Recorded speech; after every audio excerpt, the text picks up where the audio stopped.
Welcome, traveler. I activate my balm of stars to soothe your rest and guide your learning.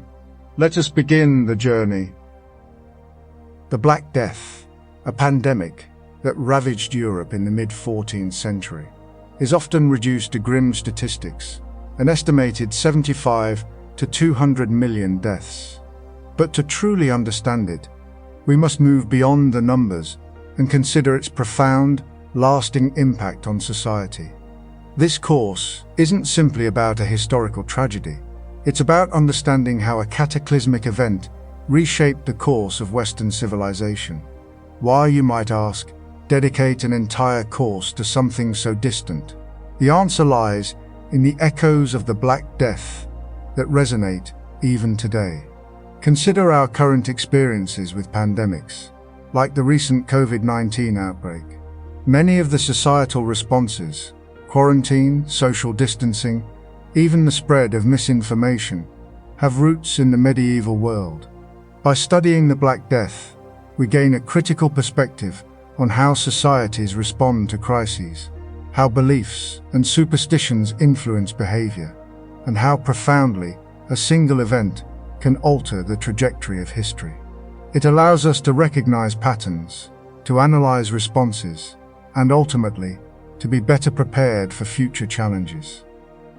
Beyond its immediate impact on population, the Black Death triggered a period of immense social, economic, and religious upheaval. The labor shortage created by the massive loss of life led to significant changes in the feudal system.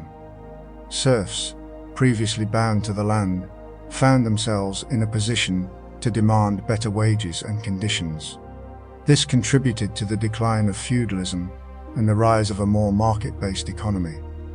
The Church, already facing challenges, was further weakened by its inability to explain or prevent the plague. This led to a rise in religious skepticism and the beginnings of the Reformation. The Black Death also profoundly impacted art, literature, and culture. The danse macabre, or dance of death, became a popular artistic motif, reflecting the preoccupation with mortality and the fragility of life. These shifts weren't immediate, but they laid the foundations for many of the defining characteristics of the Renaissance and the modern world. In this course, we will explore not only the biological and medical aspects of the plague, its origins, spread, and symptoms, but also its profound cultural, social, and economic consequences. We will examine primary sources, chronicles, letters, and medical treatises to gain a first-hand understanding of how people experienced the plague. We will also consider the various interpretations and explanations offered at the time, from religious beliefs to astrological predictions. Importantly, we'll avoid simplistic narratives of doom and gloom. While the Black Death was undoubtedly a tragedy, it also spurred innovation, resilience, and ultimately, change. Understanding this complex interplay of factors is crucial to appreciating the full scope of its impact. The Black Death wasn't just a historical event, it was a turning point in human history, and its lessons continue to resonate today. To truly understand the impact of the Black Death, we must first understand the world into which it arrived, medieval Europe. This wasn't a homogeneous entity, but a patchwork of kingdoms, principalities, and city-states, each with its own unique customs and traditions. The period following the fall of the Roman Empire, often referred to as the early Middle Ages, was characterized by political fragmentation and economic decline. Gradually, however, a new social and political order emerged, based on feudalism. This system was characterized by a hierarchical structure, with kings and nobles at the top, followed by vassals, and finally, serfs, who were bound to the land and owed labor and service to their lords. It's crucial to remember this structure, as it heavily dictated how the plague spread and impacted different social classes. The church played an overwhelmingly important role in medieval life. Not only was it the spiritual center of society, but it also wielded considerable political and economic power. Monasteries served as centers of learning and preserved much of the classical knowledge from antiquity.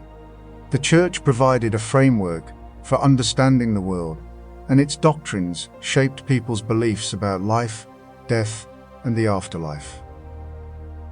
This strong religious worldview had a significant impact on how people responded to the Black Death.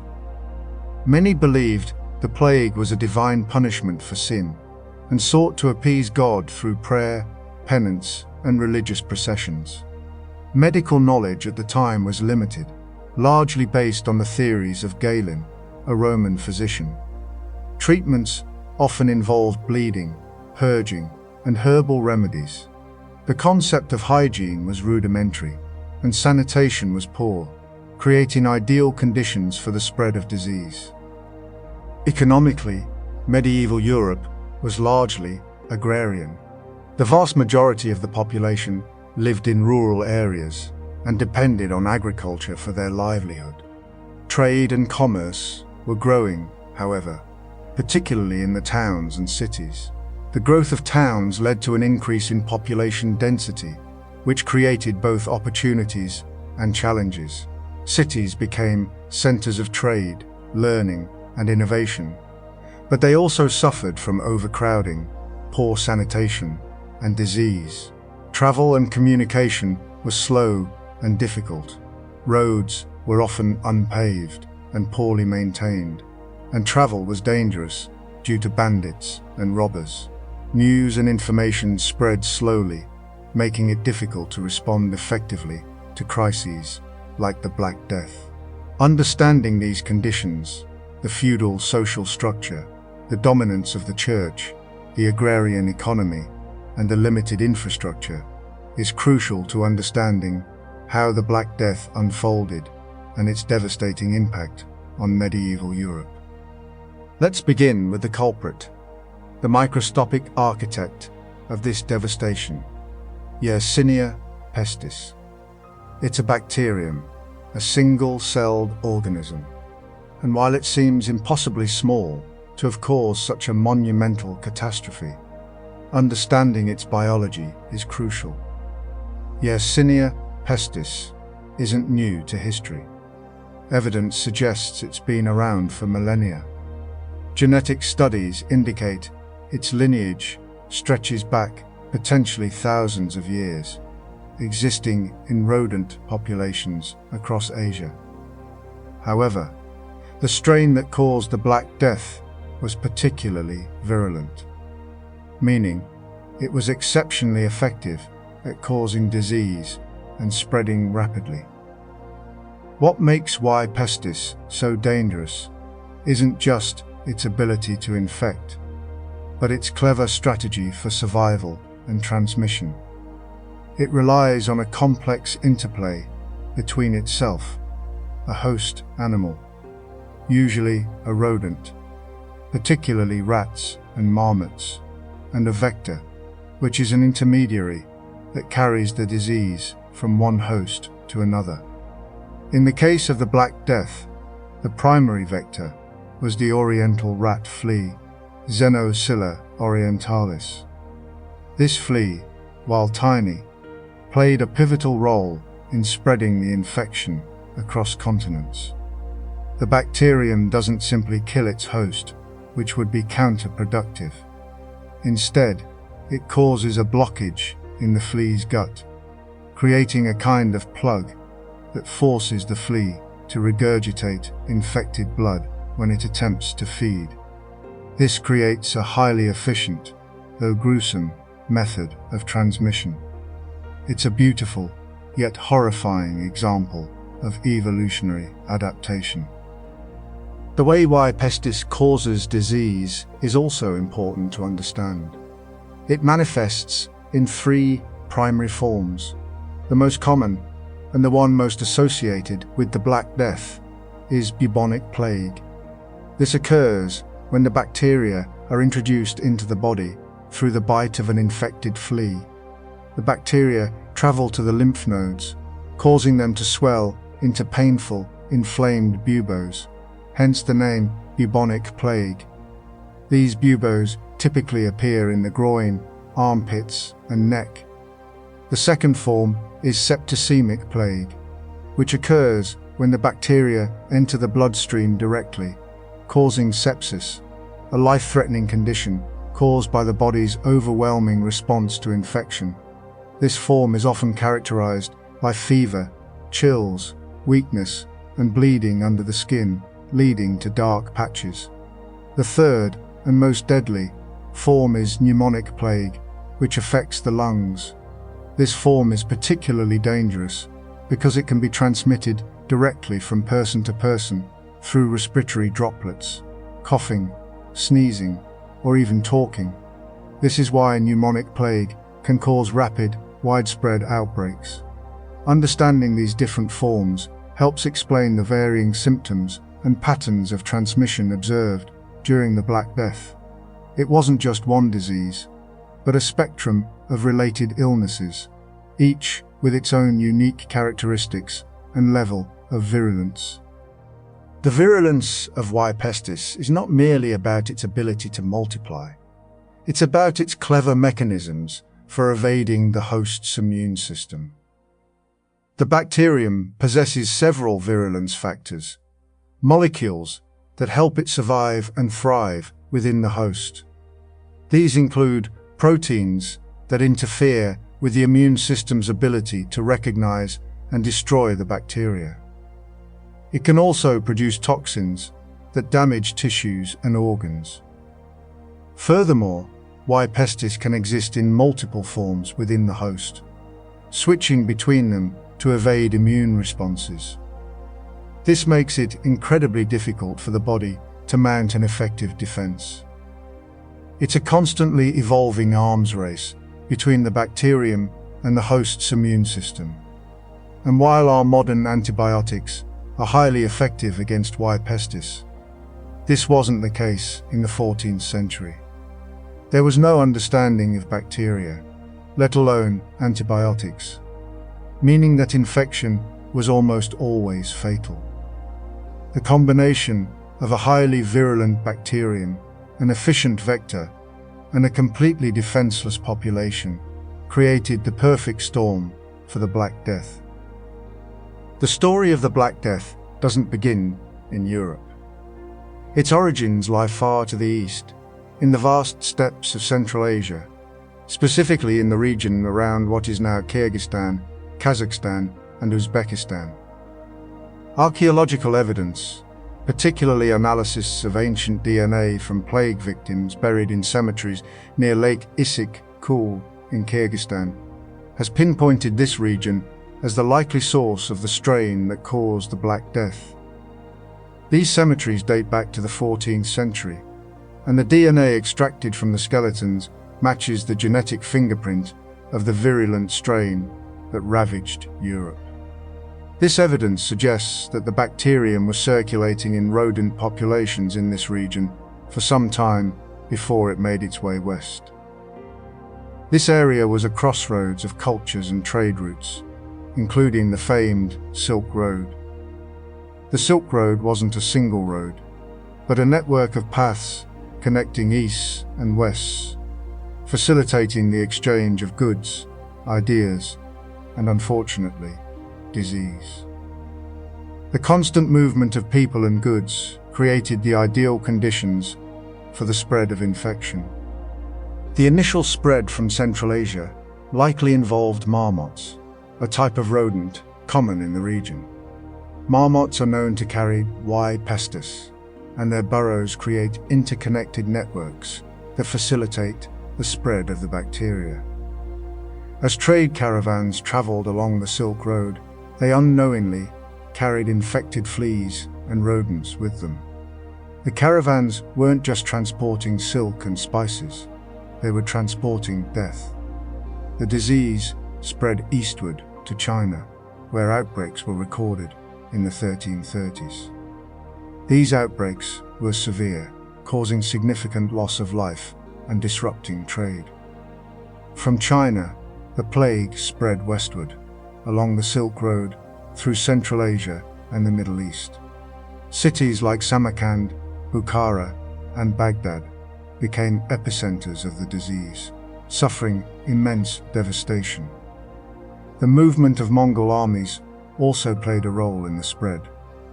The Mongol Empire controlled vast territories across Asia, and their armies traveled extensively, carrying the plague with them. The siege of Kafar, a Genoese trading post on the Black Sea in 1346, is particularly noteworthy.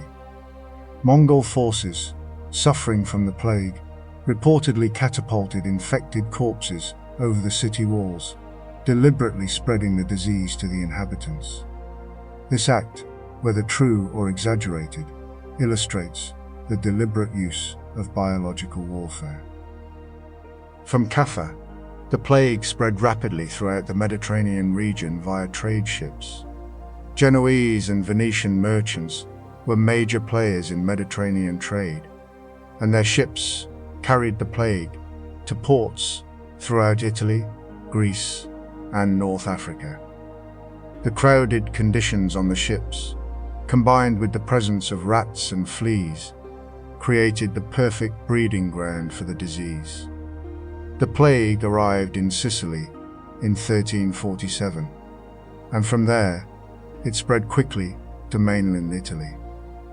Cities like Florence, Venice, and Genoa were devastated. The plague's impact was catastrophic. It's estimated that between 30 and 60 of Europe's population perished within a few years. This wasn't a uniform death toll. Some regions were hit harder than others.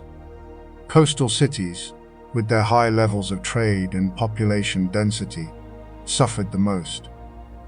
Inland regions were somewhat spared, but they weren't immune. The Black Death wasn't just a medical catastrophe. It was a social, economic, and political upheaval. It disrupted trade, agriculture, and governance. It led to widespread panic, superstition, and religious fervor. It transformed European society in profound and lasting ways. The bubonic plague, the most commonly recognized form of the Black Death, derives its name from the buboes, swollen, painful lymph nodes that characterize the infection. These weren't simply lumps. They were dramatically enlarged glands, often in the groin, armpit, or neck, appearing as tender swellings initially, and quickly becoming hard, inflamed, and intensely painful. Think of them as the body's attempt to fight off the infection, but overwhelmed and tragically failing. The bacterium Yersinia pestis, the causative agent, enters the body primarily through the bite of infected fleas, which themselves live on rodents, particularly black rats. This is why rat populations were, and remain, so crucial to understanding the plague spread. A flea, feeding on an infected rat, ingests the bacteria, and then, when seeking a new host, often a human, transmits the pathogen. It's a harrowing chain of events, emphasizing the interconnectedness of the environment and human health. The spread wasn't random. It followed trade routes, particularly those connected to the Black Sea. Ships carrying goods from the east brought infected rats and fleas into European ports. From there, the plague radiated outwards, along roads and rivers, infecting towns and villages. Crowded urban centers, with poor sanitation and close proximity between people and rodents, became breeding grounds for the disease.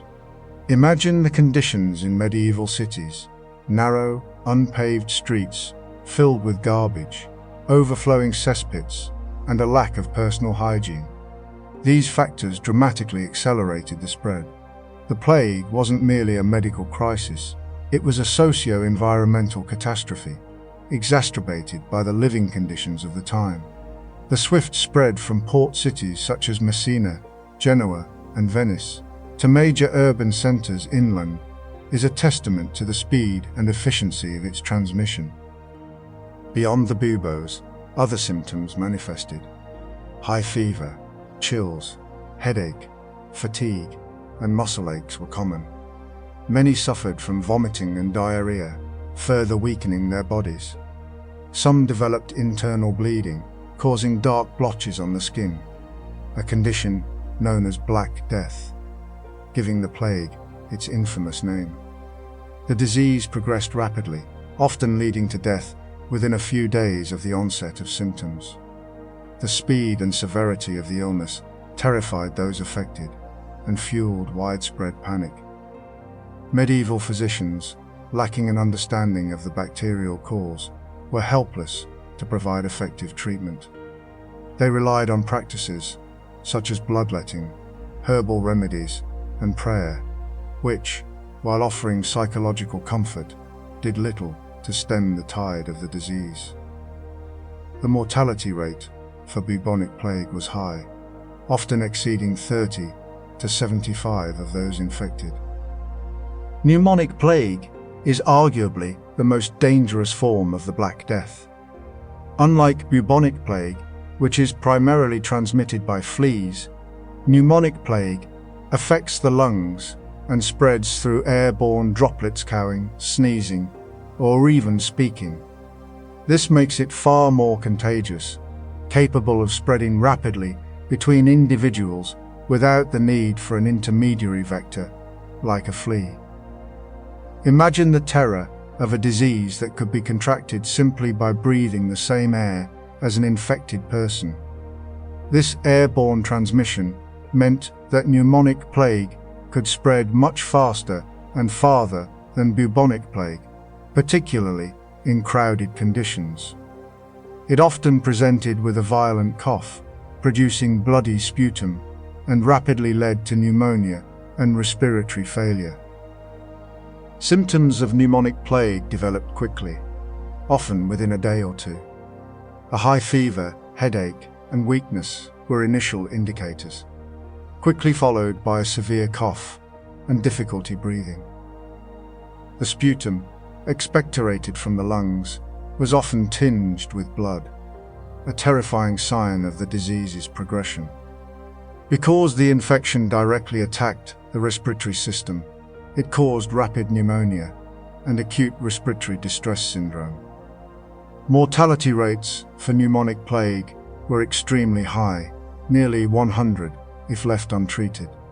This form of the plague was particularly devastating in densely populated areas, where the airborne transmission could lead to widespread outbreaks.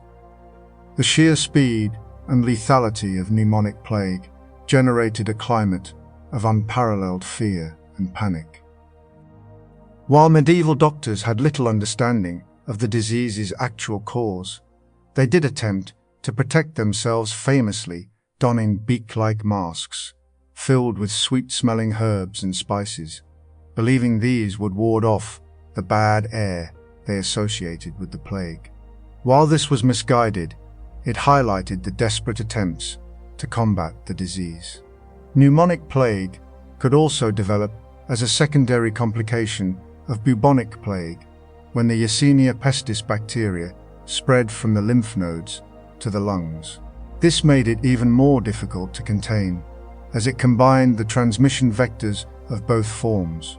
The combination of rapid transmission, high mortality, and devastating symptoms made pneumonic plague one of the most feared aspects of the Black Death.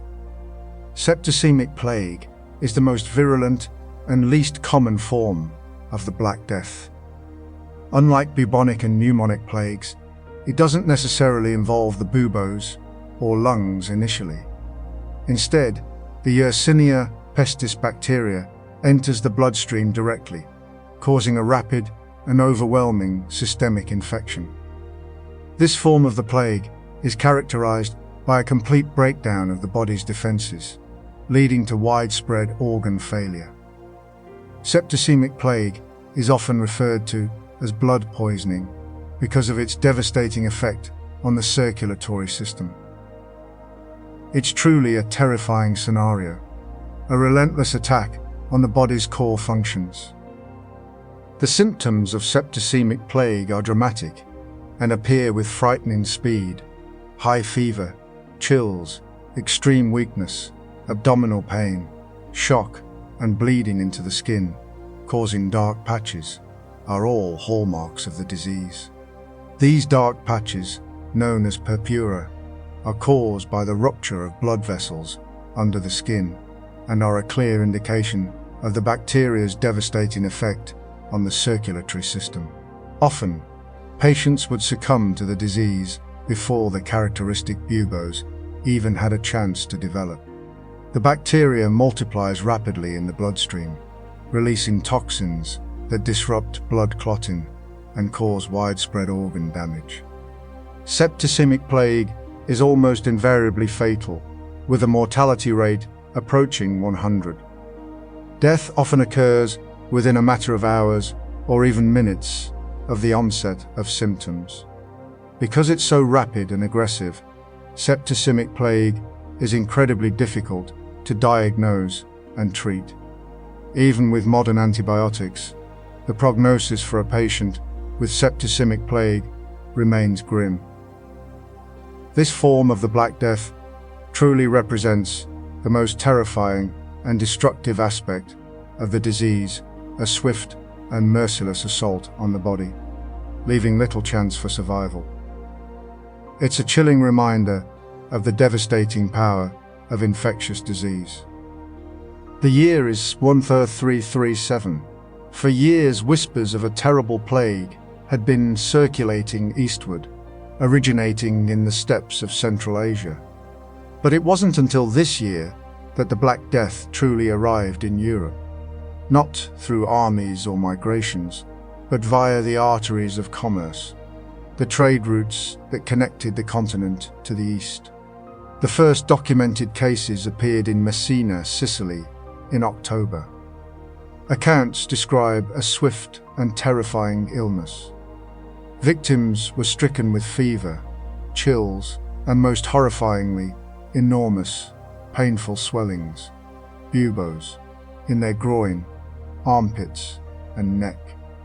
These buboes, often black and pus-filled, gave the plague its name, the Black Death.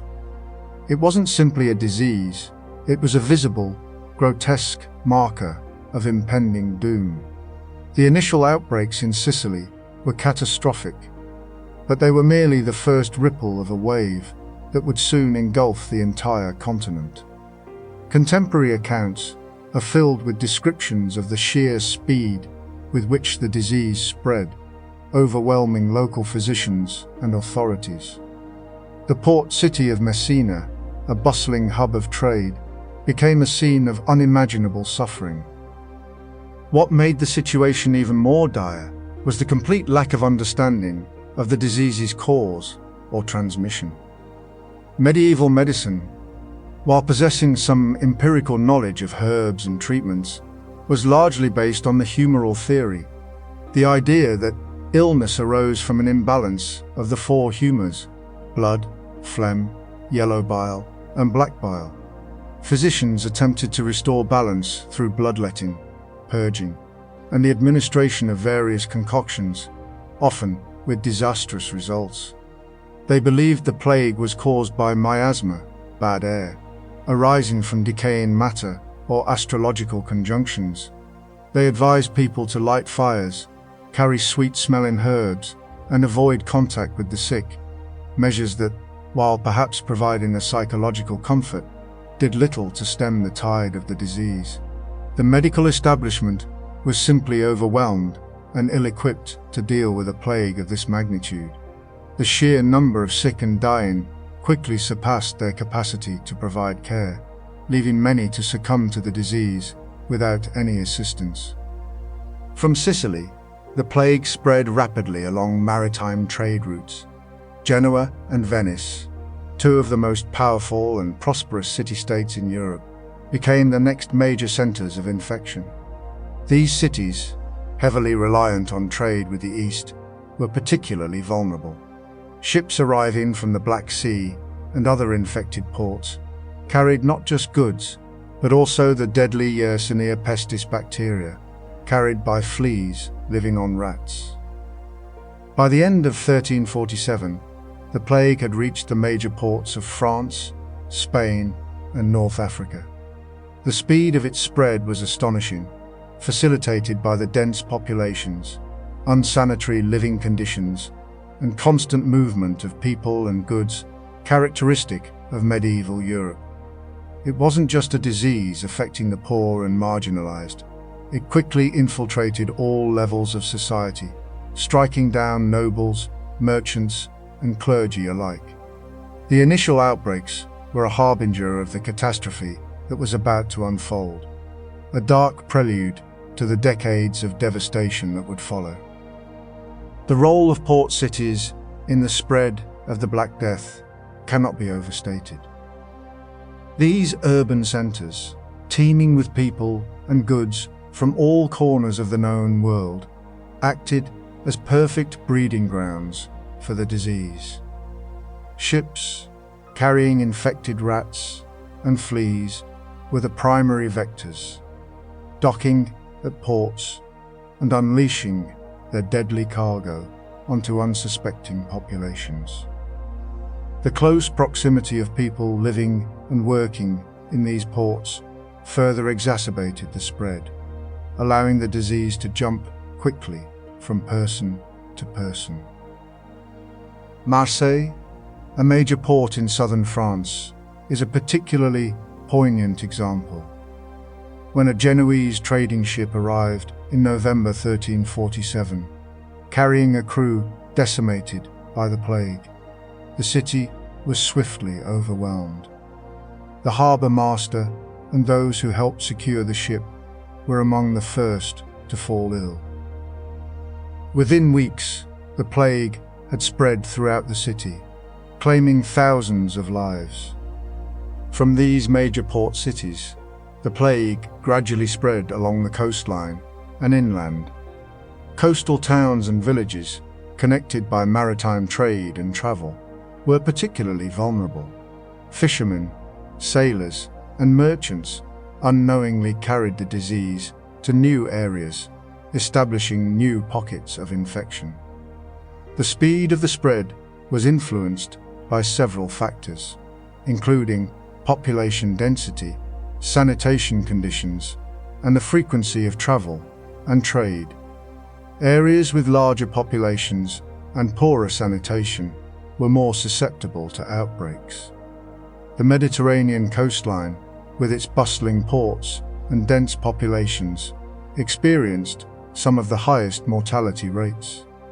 Even seemingly remote coastal villages were not spared, as the plague found its way to even the most isolated corners of the continent. The geographic patterns of the plague's spread along the coastline reveal the importance of maritime networks in its dissemination. Cities and towns connected by sea routes experienced outbreaks in close succession, while inland areas remained relatively untouched for longer periods. This pattern suggests that the plague was not simply spreading randomly, but was following the established routes of trade and travel. The plague's coastal spread wasn't just about immediate proximity, it was about the entire ecosystem of maritime commerce, the ships, the sailors, the goods, and the networks that connected them. This understanding is crucial to appreciating the scale and complexity of the Black Death and its devastating impact on medieval Europe. It was a disease that traveled not just on rats and fleas, but on the very arteries of civilization. For centuries, the true cause of the Black Death remained a mystery. Only in the late 19th century, with the advent of modern microbiology, was the link between the plague and Yersinia pestis bacteria established. But identifying the bacteria was only half the battle. Scientists also needed to understand how the disease was being transmitted. The crucial role of rats and fleas in this transmission was finally discovered through painstaking research. The black rat, Rattus rattus, common throughout Europe in the Middle Ages, served as the primary reservoir for the plague bacteria. These rats lived in close proximity to humans, often nesting in homes, warehouses, and ships. They were attracted to the food and waste that were abundant in medieval towns and cities. However, it wasn't the rats themselves that directly transmitted the plague to humans. The real culprit was the oriental rat flea, Xenopsilla chiopis. These fleas would feed on the blood of infected rats, ingesting the plague bacteria. When the rat died, the flea would seek out a new host, often a human. As the flea fed on human blood, it would regurgitate the bacteria into the bite wound, infecting the individual. The flea's ability to carry and transmit the plague bacteria made it the most important vector of the disease. Without the flea, the plague could not have spread so rapidly and efficiently. It was a perfect storm: a deadly bacteria, a prolific rat population, and a highly effective flea vector, all converging to create one of the greatest catastrophes in human history.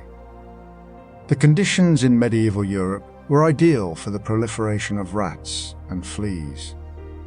Poor sanitation, crowded living conditions, and a lack of effective pest control created a perfect breeding ground. Rats thrived in the dark, damp corners of homes and warehouses, while fleas readily hopped from rat to rat and from rat to human. The cycle of infection was relentless. Understanding the role of rats and fleas in the transmission of the Black Death is crucial for appreciating the scale of the disaster and for learning from the past. It reminds us of the importance of public health, sanitation, and pest control in preventing the spread of infectious diseases. The Black Death was not simply a random act of fate. It was a consequence of environmental conditions and human behavior. And by understanding those factors, we can work to prevent similar tragedies from happening again. The most immediate and devastating impact of the Black Death was, of course, the sheer loss of life. Estimates vary, but it's generally accepted that Europe lost between 30 and 60 of its population in just a few short years, between 1346 and 1353. Consider the scale of that loss. Entire villages were wiped out, families completely decimated. This wasn't just a matter of numbers. It fundamentally altered the social fabric of Europe. The speed with which the plague spread meant that traditional support systems, families, communities, the church, were overwhelmed. There simply weren't enough people left to care for the sick or bury the dead. The loss of skilled artisans, farmers, and laborers created severe labor shortages that rippled through every aspect of the economy. This wasn't a gradual decline. It was a catastrophic, almost overnight collapse of the workforce. Before the plague, serfdom was the dominant labor system, and while unpleasant, it provided a degree of stability. After the plague, that stability was shattered. The resulting labor shortage dramatically shifted the balance of power between lords and peasants. Suddenly, peasants were in demand. Lords who had previously relied on forced labor now had to compete for workers. This led to a rise in wages, a reduction in feudal dues, and, in some cases, the commutation of labor services, that is, the replacement of work obligations with cash payments.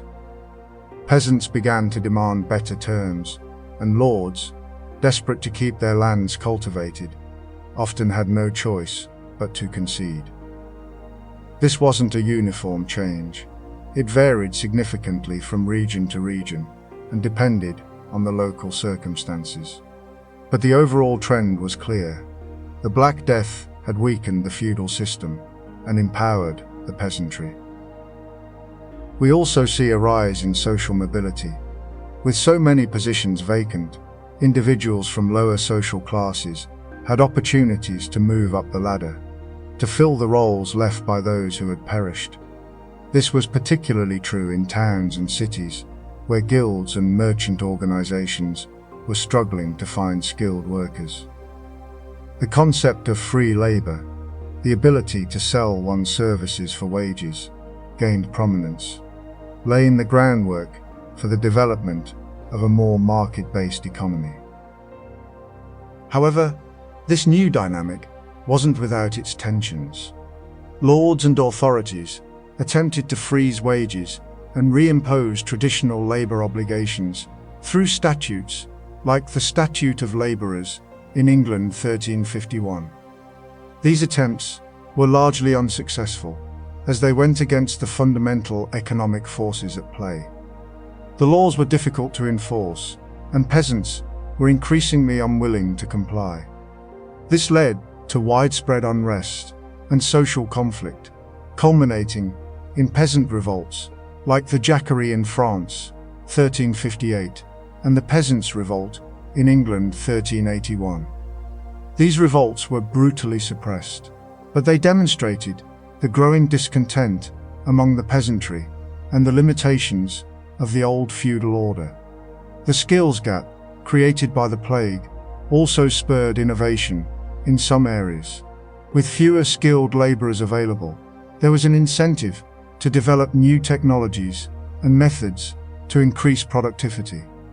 This was particularly evident in agriculture, where landowners began to experiment with different farming techniques to maximize yields.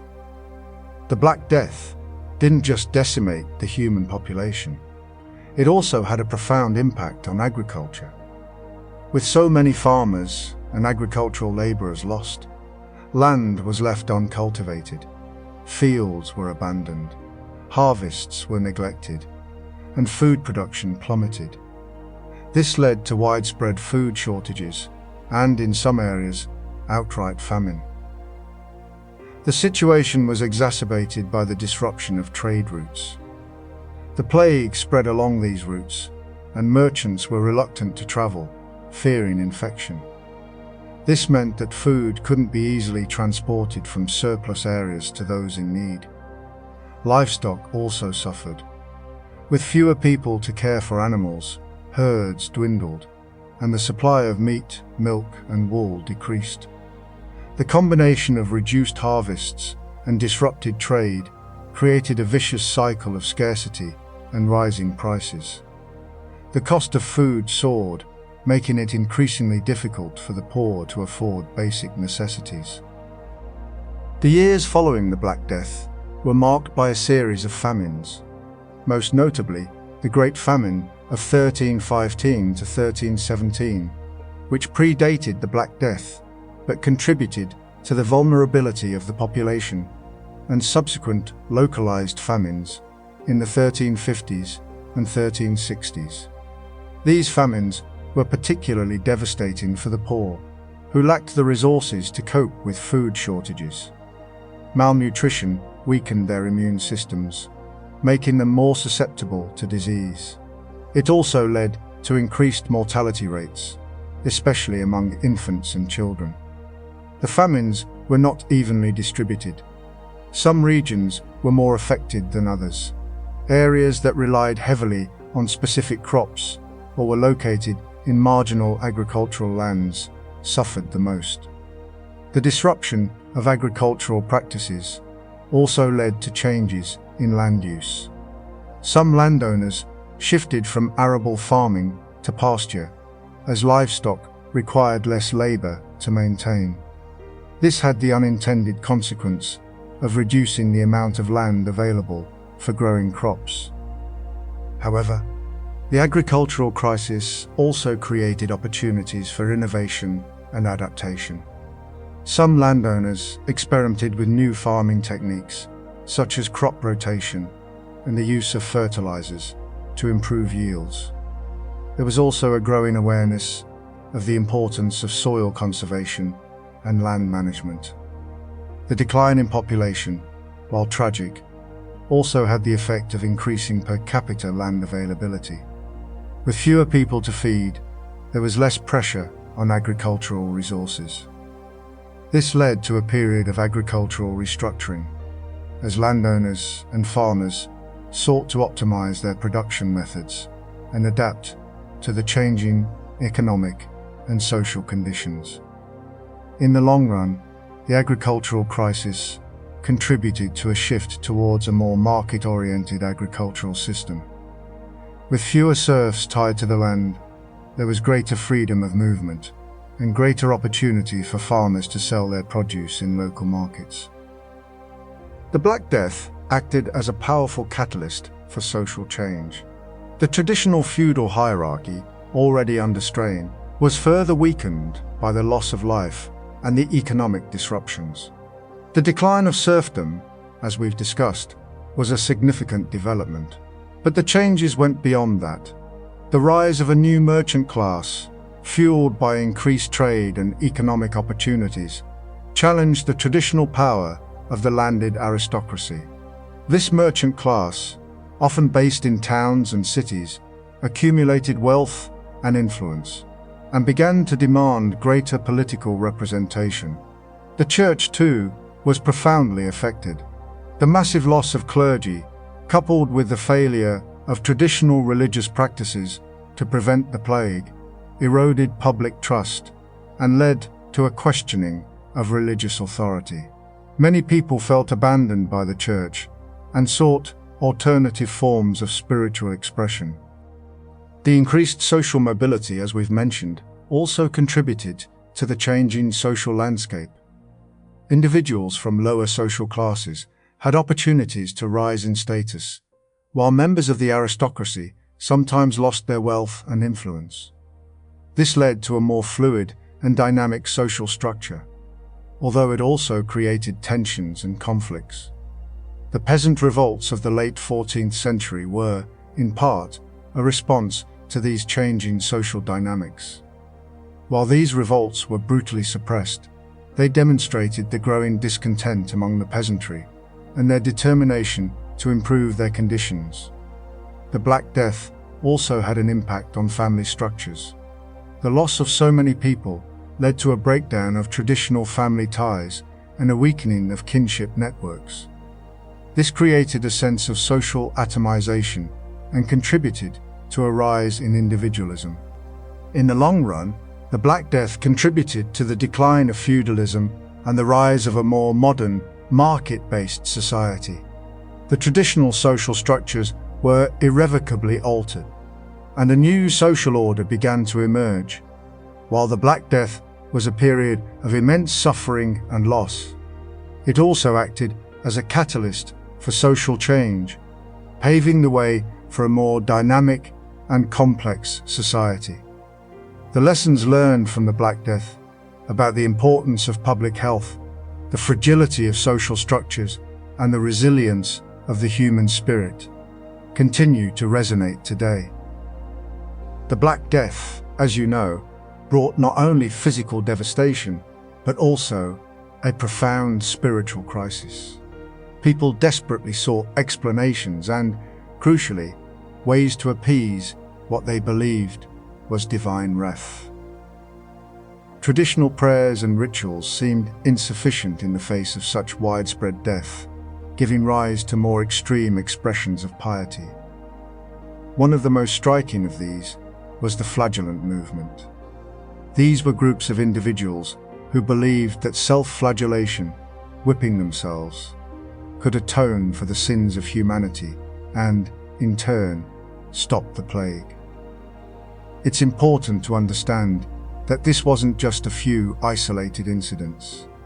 It became a widespread phenomenon, particularly in Germany, Italy, and Flanders. The flagellants weren't simply acting out of fear. They genuinely believed they were performing a sacred duty, mirroring the suffering of Christ, and seeking redemption through pain.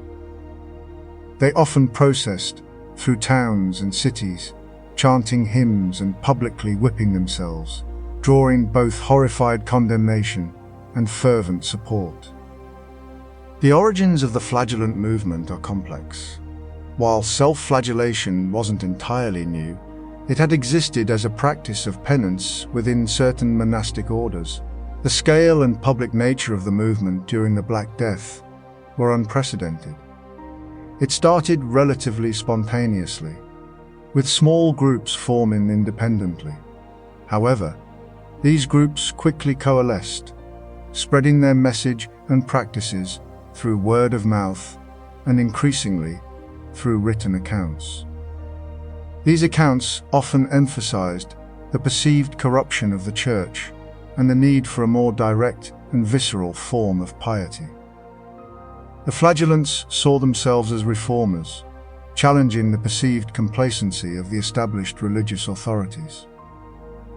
It's also important to note that the movement wasn't entirely monolithic. Different groups had slightly different interpretations of its purpose and practices.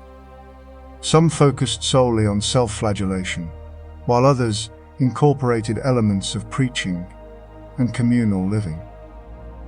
Predictably, the Church's response to the flagellant movement was initially ambivalent, then increasingly hostile. Initially, some Church officials saw the flagellants as a manifestation of genuine piety, a desperate attempt to appease God.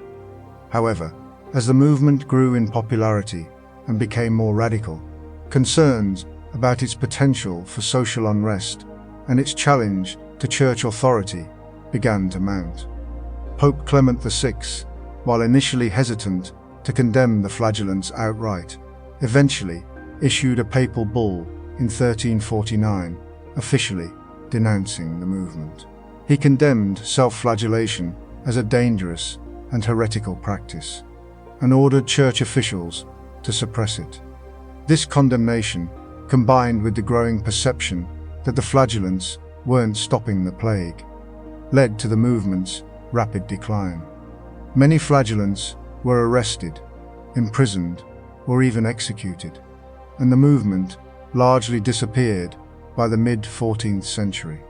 However, its legacy remained, serving as a stark reminder of the desperation and religious fervor that gripped Europe during the Black Death. The Black Death, tragically, didn't just claim lives through disease. It also unleashed a wave of scapegoating and persecution, particularly against minority groups. Jews, in particular, were falsely accused of deliberately spreading the plague, claiming they poisoned wells and intentionally infected Christians. This accusation, of course, was entirely baseless, rooted in centuries of anti-Semitic prejudice and conspiracy theories. However, in the atmosphere of fear and desperation created by the plague, these accusations took hold, fueled by religious fanaticism and social unrest. The belief that Jews were responsible for the plague was widespread, even among some church officials and members of the nobility. The consequences of these accusations were horrific. Jewish communities across Europe were subjected to massacres, forced conversions, and expulsions. In many cities, Jewish homes were ransacked and burned, and Jewish residents were forced to flee for their lives. In some cases, entire Jewish communities were wiped out. The persecution of Jews reached its peak in 1348 and 1349, with massacres occurring in cities like Basel, Strasbourg, and Mainz. These events are known as the Black Death pogroms, and they represent a dark chapter in European history. It's crucial to remember that these pogroms weren't spontaneous outbursts of violence. They were often instigated by local authorities or religious leaders who actively encouraged the persecution of Jews. While Jews were the primary target of persecution during the Black Death, they weren't the only minority group to suffer.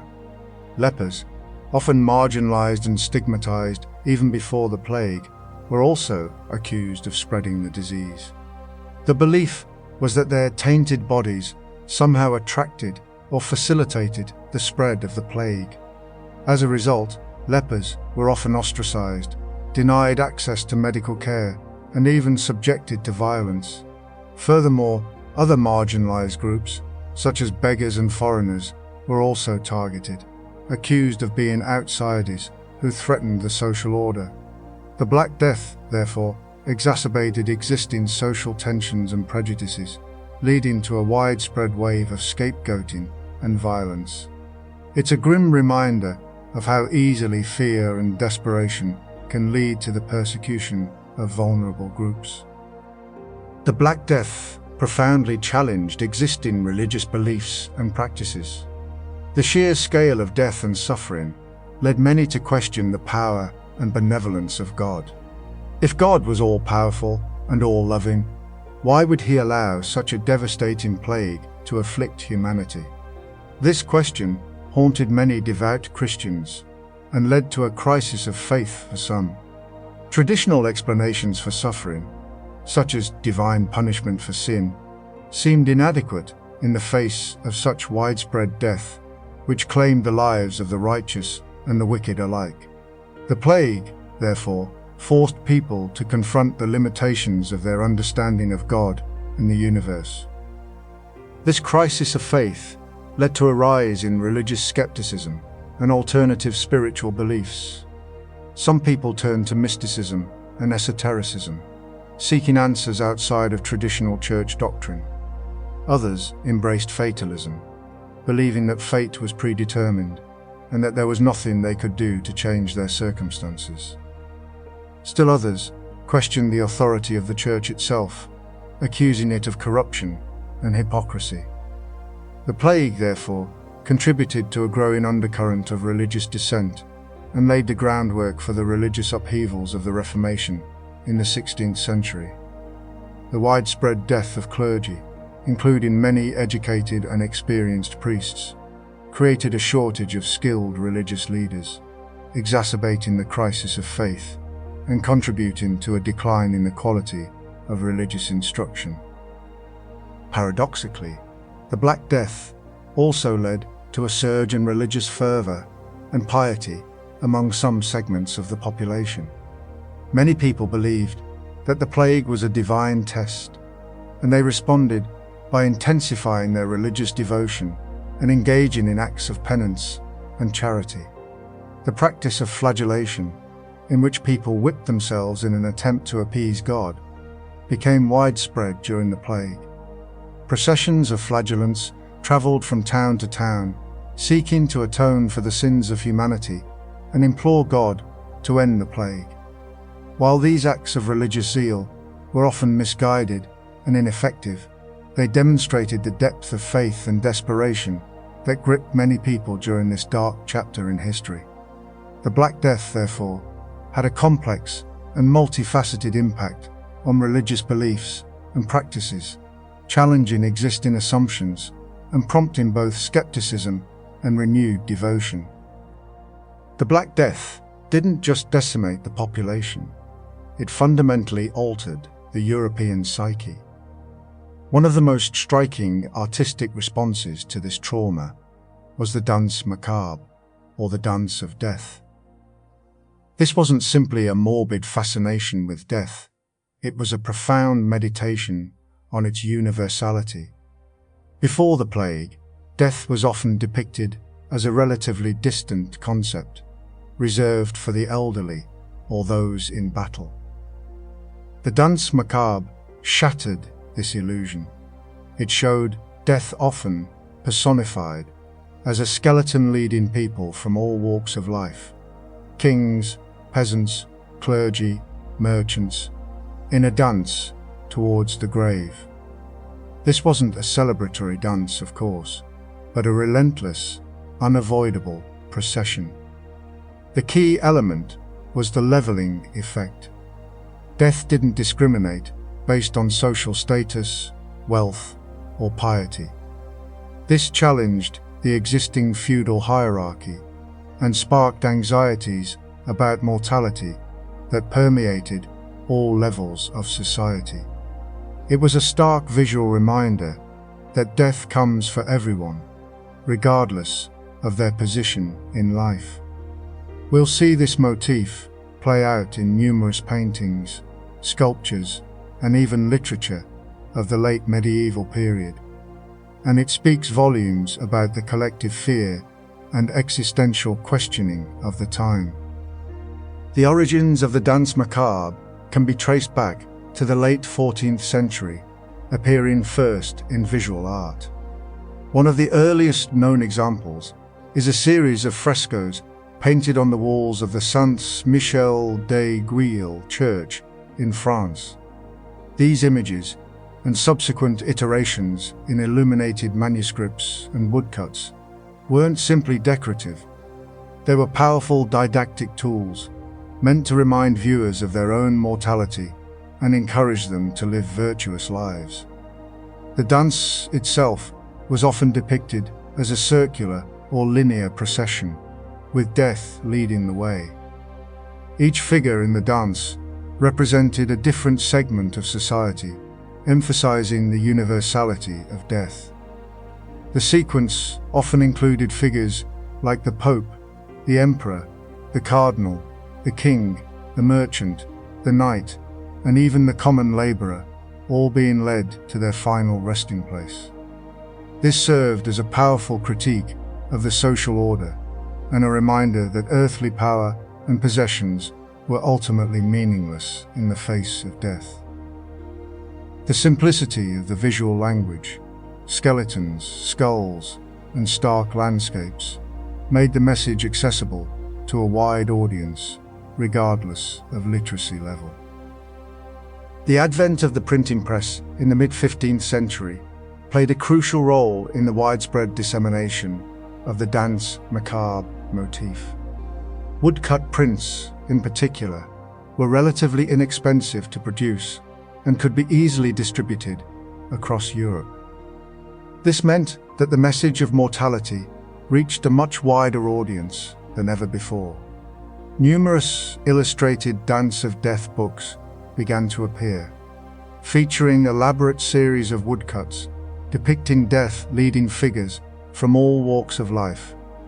These books weren't just visual spectacles. They often included accompanying verses or commentaries that explored the themes of mortality, repentance, and the transience of earthly life. The danse macabre became a powerful cultural phenomenon, shaping artistic expression, religious thought, and societal attitudes towards death for centuries to come.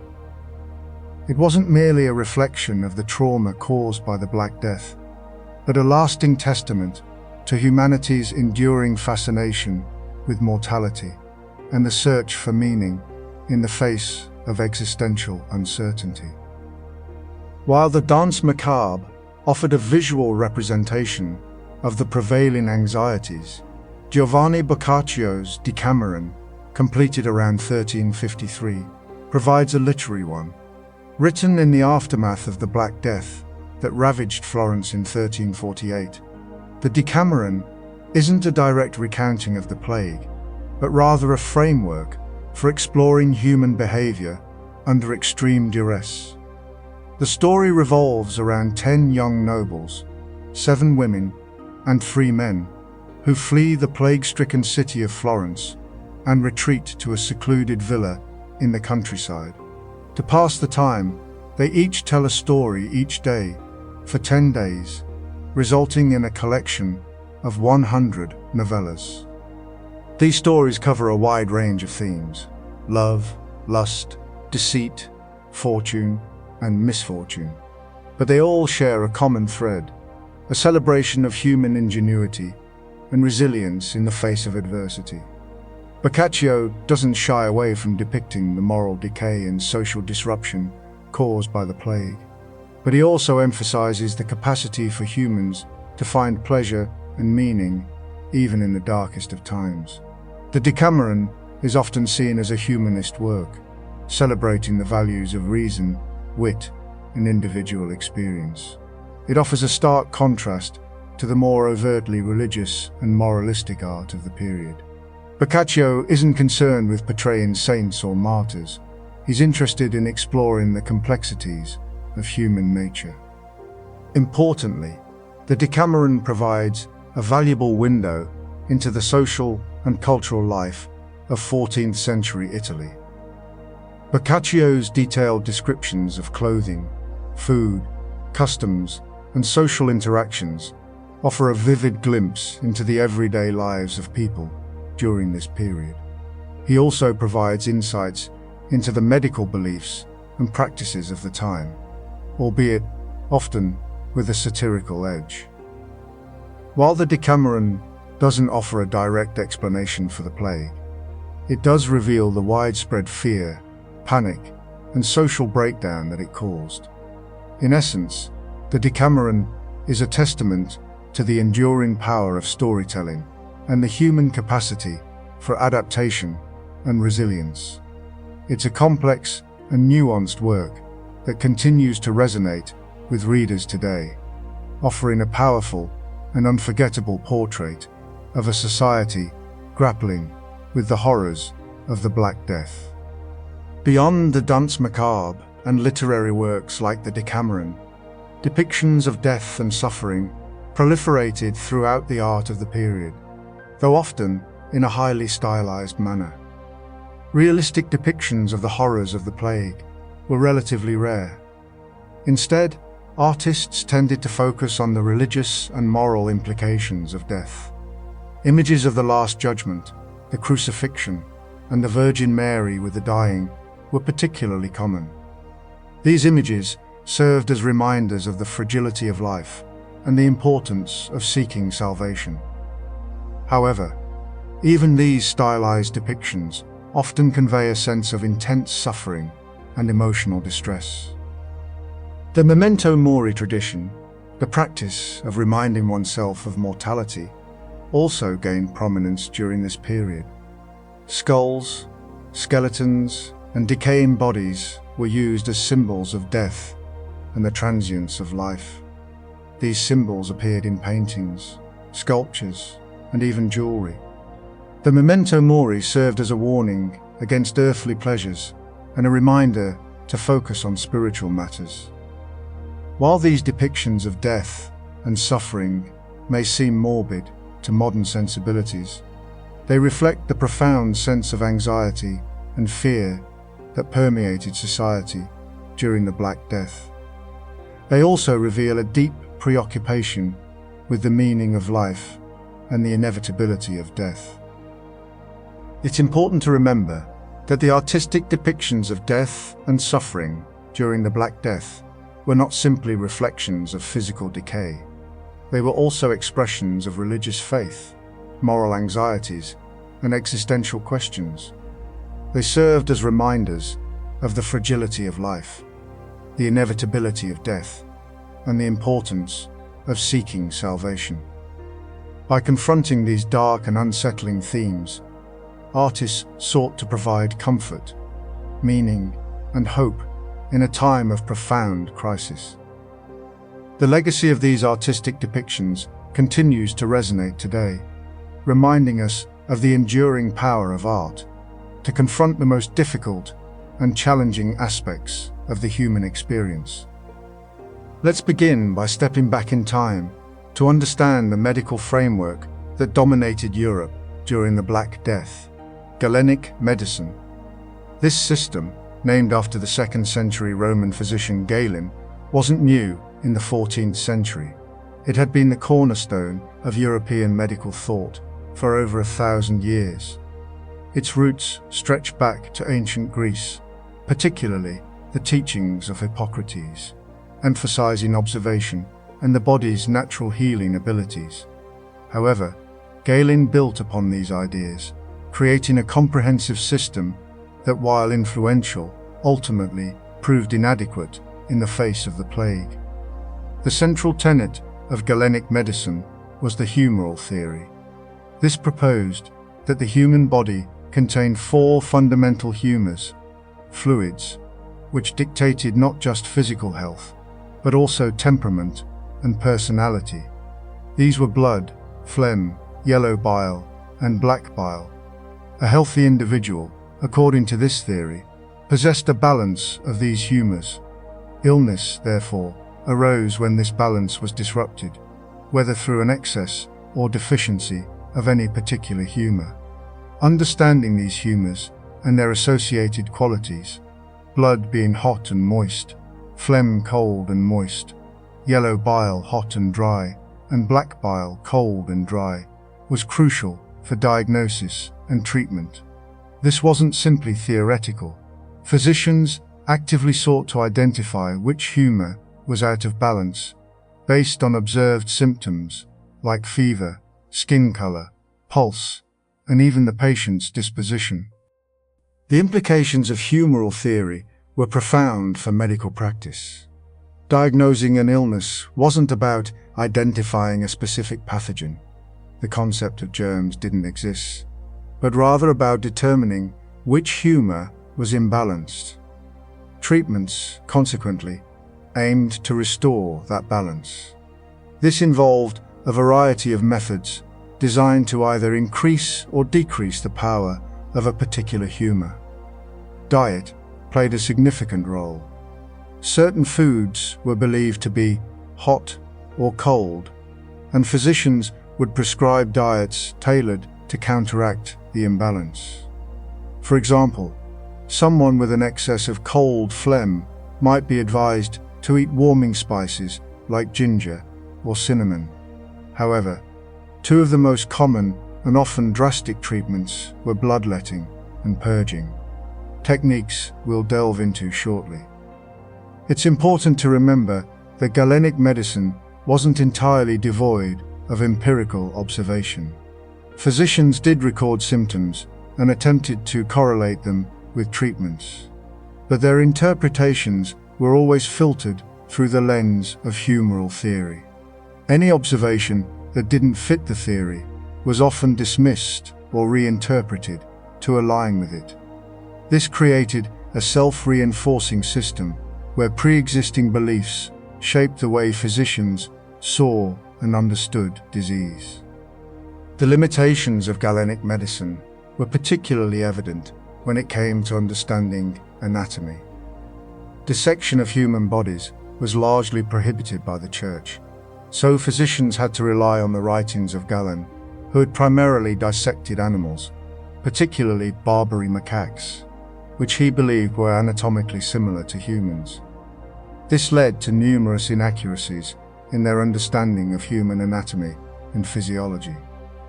For instance, Galen believed the human liver had 5 lobes, while it actually has 4. These errors, though seemingly minor, had significant implications for diagnosis and treatment. Furthermore, the humoral theory lacked any concept of contagion or specific disease causes.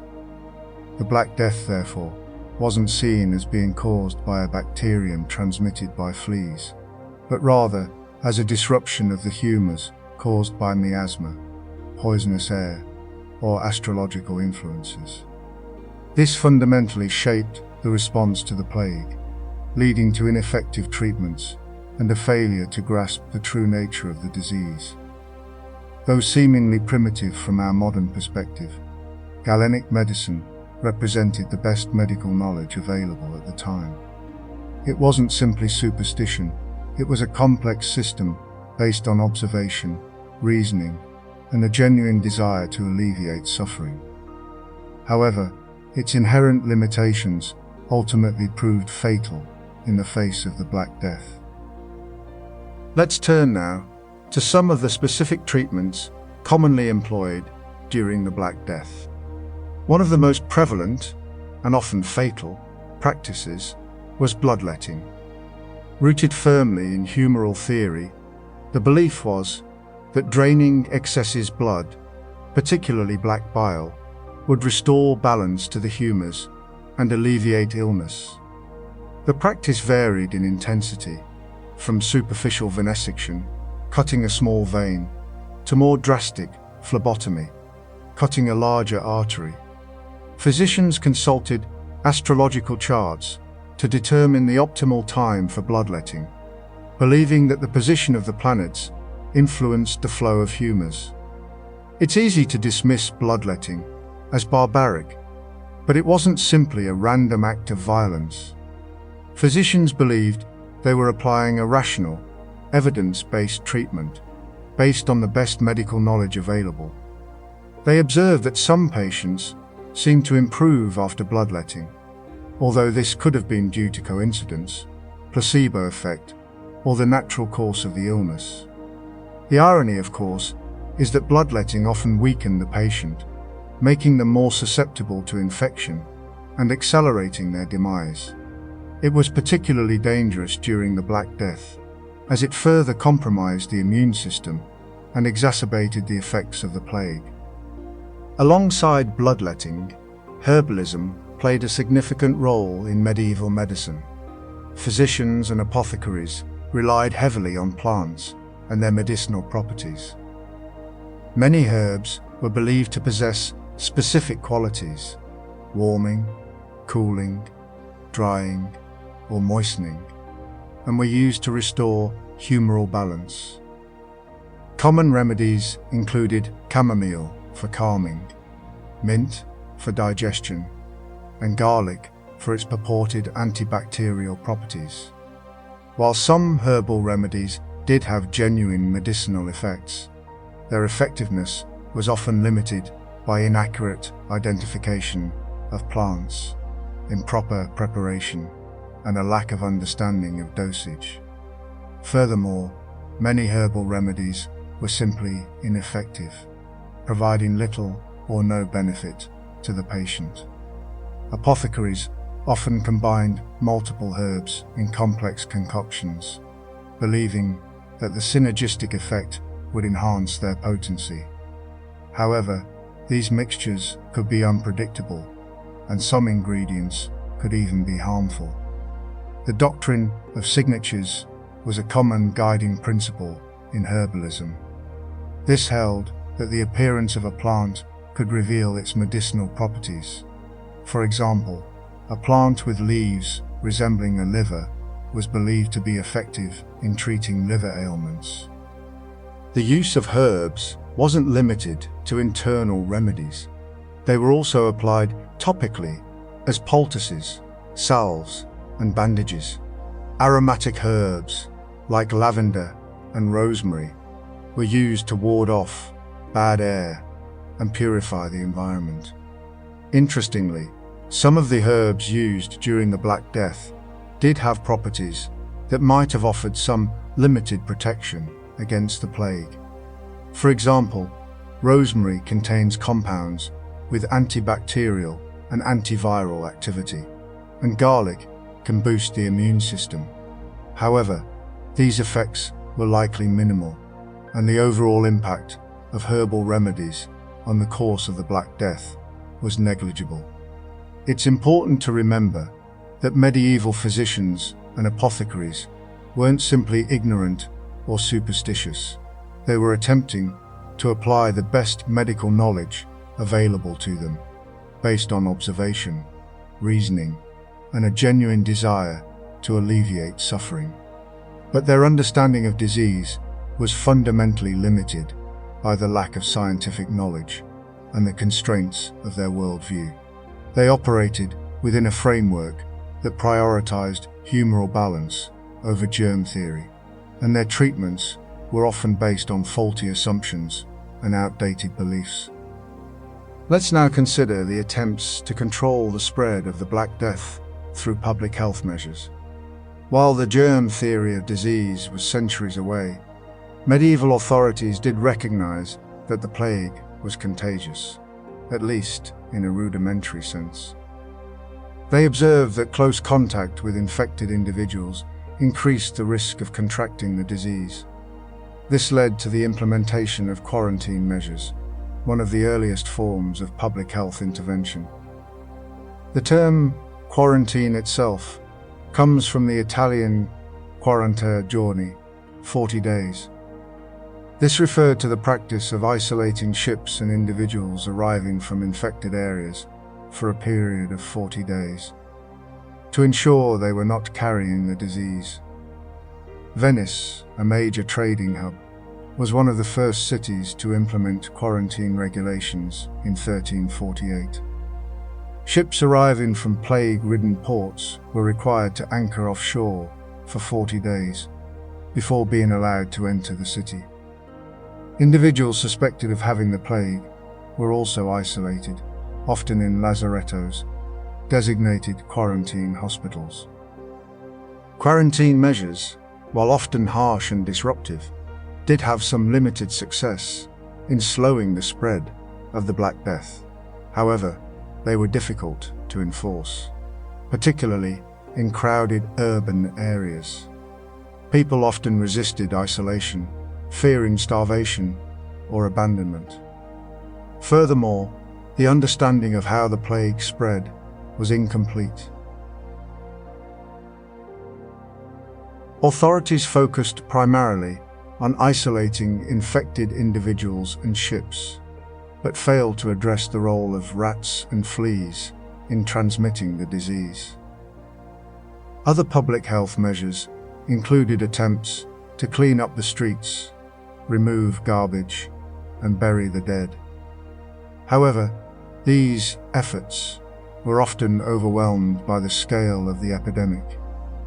The sheer number of corpses created a major public health crisis, and the lack of proper sanitation contributed to the spread of other diseases. Some cities also attempted to regulate trade and travel, but these measures were difficult to enforce and often disrupted the economy. The response to the Black Death represents an early attempt to apply public health principles to control a widespread epidemic. While the methods employed were often crude and ineffective by modern standards, they demonstrate a growing awareness of the importance of sanitation, isolation, and regulation. The Black Death had a profound impact on medieval society, leading to significant social, economic, and political changes. It also forced people to confront the limitations of their knowledge and the fragility of life. The lessons learned from the Black Death continue to inform public health practices today, reminding us of the importance of preparedness, surveillance, and rapid response in the face of emerging infectious diseases. It underscores the critical role of public health infrastructure and the need for ongoing investment in research and innovation. Italy, particularly its densely populated cities like Florence, Venice, and Genoa, bore the initial and most devastating brunt of the Black Death. It's crucial to understand why. Italy's position as a central hub for trade within the Mediterranean meant it was uniquely susceptible to the rapid spread of the plague. Ships arriving from the east, especially from the Crimea, where the plague is believed to have originated in the 1340s, carried infected rats and fleas. These weren't merely incidental visitors. They were integral passengers on vessels carrying goods, silks, spices, grains, essential to the Italian economy. The cities weren't prepared.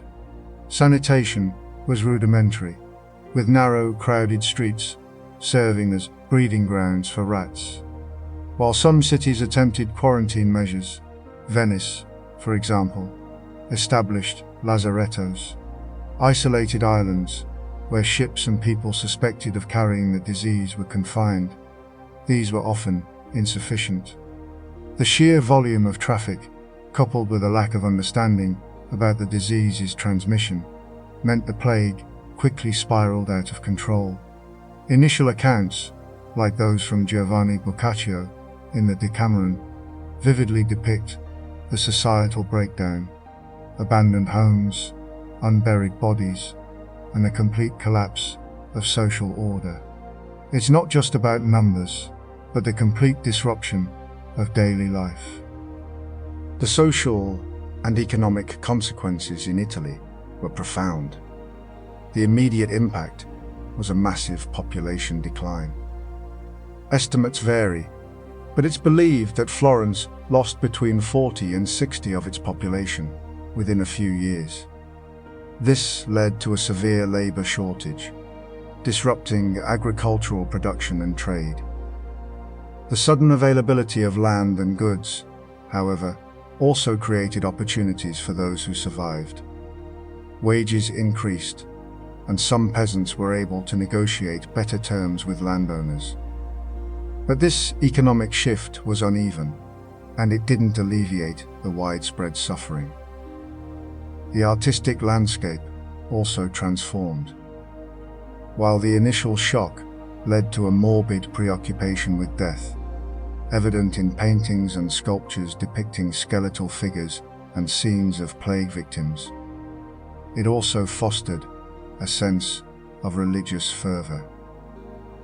Many believed the plague was a divine punishment for sin, leading to increased piety, flagellant movements, and a renewed focus on salvation. The Black Death challenged existing social structures and forced people to confront their own mortality. The administrative and legal systems in Italian city-states were strained to their breaking point. Existing laws and regulations were inadequate to address the unprecedented crisis. The usual procedures for registering deaths, distributing inheritances, and enforcing contracts were disrupted by the sheer number of casualties and the widespread panic. Local governments struggled to maintain order, provide basic services, and prevent the spread of the disease. New regulations were introduced, such as stricter quarantine measures and public health ordinances, but these were often ineffective or poorly enforced. The collapse of the administrative infrastructure also led to widespread corruption and abuse of power. Officials seized property, manipulated legal proceedings, and exploited the crisis for personal gain. This further eroded public trust and exacerbated the suffering of the population. The Black Death exposed the fragility of Italian city-states and their inability to cope with a large-scale disaster. France and England, while both severely affected by the Black Death, experienced it somewhat differently. England, with its more dispersed population and largely agrarian economy, arguably fared slightly better than France. While mortality rates were still devastating, estimates range from 30 to 60, the plague didn't spread as rapidly through densely populated urban centres. The English countryside, while not immune, offered a degree of isolation that limited transmission. France, however, was undergoing significant political and social turmoil during the 100 Years' War. This ongoing conflict exacerbated the impact of the plague. Soldiers returning from battle carried the disease, and the disruption of agricultural production led to widespread famine. The war also diverted resources away from public health measures, leaving cities and towns vulnerable to the epidemic. The social and economic consequences in France were particularly severe. The war had already depleted the treasury, and the plague further crippled the economy. The loss of manpower led to a decline in agricultural production, and the disruption of trade led to widespread shortages. The nobility, already struggling with the cost of the war, faced further financial difficulties. Many were forced to sell their land or rely on peasant labor to maintain their estates. This led to increased social tensions and peasant revolts. The Jacquerie, a widespread peasant uprising in 1358, was a direct consequence of the plague and the economic hardship it caused. England also experienced peasant unrest, most notably the Peasants' Revolt of 1381. But it was less widespread and less violent than the Jacquerie. The legal and administrative systems in both France and England were strained to their limits. The sheer number of deaths overwhelmed the courts, and the usual procedures for registering deaths, distributing inheritances, and enforcing contracts were disrupted. The lack of trained personnel and the breakdown of communication networks further exacerbated the situation. Both governments attempted to address the crisis by issuing ordinances and regulations, but these were often ineffective or poorly enforced. The Black Death exposed the weaknesses of the feudal system and the need for more efficient administrative structures. It also paved the way for social and economic reforms that would transform both countries in the centuries to come. The impact on the church, too, was considerable, as the clergy suffered heavy losses, and questions were raised about the church's ability to provide spiritual guidance and protection. Eastern Europe, unlike Western Europe, experienced a significantly limited spread of the Black Death. Several factors contributed to this. Geographical barriers, the vast forests, mountains, and swamps, hindered the movement of people and goods, slowing the transmission of the disease. Lower population densities in many areas also played a role. While cities like Kiev and Moscow did experience outbreaks, the plague didn't spread as rapidly or widely as it did in the densely populated regions of Western Europe. Trade routes were less developed, and the region was less connected to the Mediterranean trade networks that facilitated the spread of the plague. The social and economic consequences in Eastern Europe were less severe than in Western Europe. While the plague did cause significant mortality in some areas, the overall impact on the population was less dramatic. The region's economy, largely based on agriculture and self-sufficiency, was less reliant on trade and commerce. The social structures were also more resilient, with strong communal bonds and traditional forms of organization. The Orthodox Church played a significant role in providing spiritual guidance and support to the population during the crisis. The legal and administrative systems in Eastern Europe were less developed than in Western Europe, making it difficult to assess the full impact of the plague. However, historical records suggest that the region was able to cope with the crisis more effectively, due in part to its geographical isolation and its strong communal bonds. The Black Death had a limited but noticeable impact on Eastern Europe, shaping its social, economic, and cultural development in subtle but significant ways. The region's relative isolation allowed it to preserve its unique traditions and customs, while also fostering a sense of resilience and self-reliance. As the initial, terrifying wave of the Black Death began to recede in the mid-14th century, it wasn't a sudden disappearance. Rather, it was a gradual slowing of the mortality rate. Understanding why the plague began to decline is a complex puzzle, involving a confluence of environmental, social, and biological factors. Let's begin with the environment. The years preceding the Black Death, and even during its peak, were characterized by a period known as the medieval warm period, giving way to the Little Ice Age. This transition brought cooler, wetter conditions to Europe. While seemingly counterintuitive, these conditions actually limited the survival and reproduction of the Yersinia pestis bacteria, carried by fleas that thrived on rats. The dampness, in particular, was unfavorable for flea populations. It wasn't a cure, but a limiting factor. Another important environmental aspect was the practice of ridge and furrow agriculture, a system of long, narrow fields. These formations may have reduced rat populations by creating more exposure to predators and limiting their hiding places. Social factors also played a crucial role. The sheer scale of death led to significant changes in labor structures. With so many people gone, the remaining population found themselves in a stronger bargaining position. Wages increased, and serfdom began to decline in many areas as lords were forced to offer better terms to retain workers. This economic shift, while a consequence of tragedy, inadvertently improved living conditions for some, creating a slightly more resilient population. Furthermore, quarantine measures, though rudimentary and inconsistently applied, did have some localized effect. Cities like Venice, for example, implemented strict isolation protocols for ships arriving from infected areas, establishing the Lazaretto, a quarantine island. And while not foolproof, these measures reduced the rate of transmission in those specific locations. The practice of mass burials, while gruesome, may also have unintentionally limited the spread by removing infected corpses from the environment.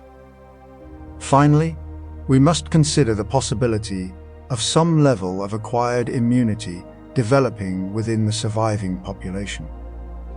While Yersinia pestis is a formidable pathogen, it's not perfect. It's likely that those who survived the initial outbreaks developed some degree of resistance, reducing the severity of subsequent infections. However, it's crucial to understand that this wasn't a herd immunity in the modern sense. It wasn't a complete eradication of the pathogen, but rather a reduction in its virulence and transmissibility. The interplay of these factors, environmental changes, social shifts, and emerging immunity, gradually brought the initial Black Death wave to an end. But it did not eliminate the plague entirely. The disease would continue to resurface in Europe for centuries, though with diminished intensity. The initial Black Death, devastating as it was, marked only the beginning of what historians now refer to as the Second Pandemic, a centuries-long period of recurrent plague outbreaks. While the initial wave peaked in the 1340s, the plague didn't simply vanish. It became endemic, meaning it lingered in certain regions, particularly rodent populations, and periodically resurfaced in localized epidemics. These subsequent outbreaks were generally less severe than the initial pandemic, but they continued to claim lives and disrupt society for centuries. From the late 14th to the 19th centuries, Europe experienced numerous plague outbreaks, with particularly notable episodes occurring in the 15th, 17th, and 18th centuries. Each recurrence followed a similar pattern, originating in Asia, spreading along trade routes, and arriving in European port cities via infected rats and fleas. The geography of these subsequent outbreaks also shifted somewhat. While the initial Black Death primarily affected Western Europe, later epidemics often focused on Eastern Europe, the Mediterranean region, and the Russian Empire. This was partly due to changes in trade routes and population density, as well as variations in hygiene and sanitation practices. The responses to these outbreaks also evolved.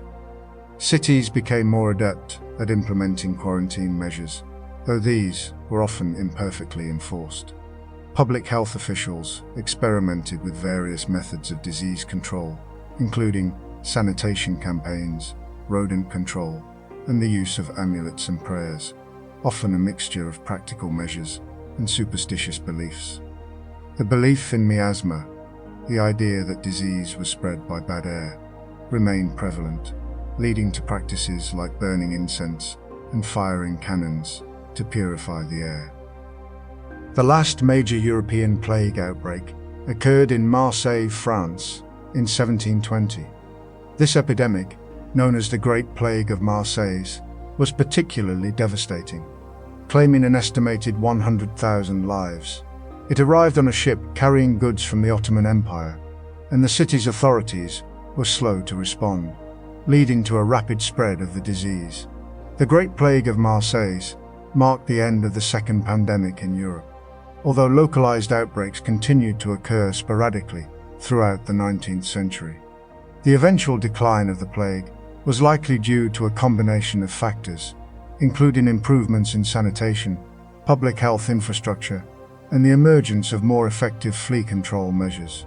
The third pandemic, which originated in China in the mid-19th century and spread to other parts of the world, was caused by a different strain of Yersinia pestis and is still ongoing, though largely controlled. The repeated exposure to Yersinia pestis over centuries led to a degree of natural selection within the European population. Individuals with certain genetic variations that conferred some degree of resistance to the plague were more likely to survive and reproduce, passing those genes on to their descendants. Research has identified several genes that appeared to be associated with increased susceptibility or resistance to the plague, including those involved in the immune response and inflammatory pathways. One prominent example is the CCR5 delta 32 gene, which provides some protection against both the plague and HIV. While this gene is relatively rare in most populations, it is found at a higher frequency in Europe, suggesting that it may have been selected for during the Black Death. However, it's important to note that this immunity wasn't absolute. The plague continued to claim lives even among those with these protective genes, indicating that multiple genetic and environmental factors play a role in determining susceptibility. Furthermore, the genetic landscape of Yersinia pestis itself has changed over time. Different strains of the bacteria have emerged, some of which are more virulent or resistant to antibiotics than others. This constant evolution and its host has shaped the history of the plague and continues to pose a challenge for public health officials today.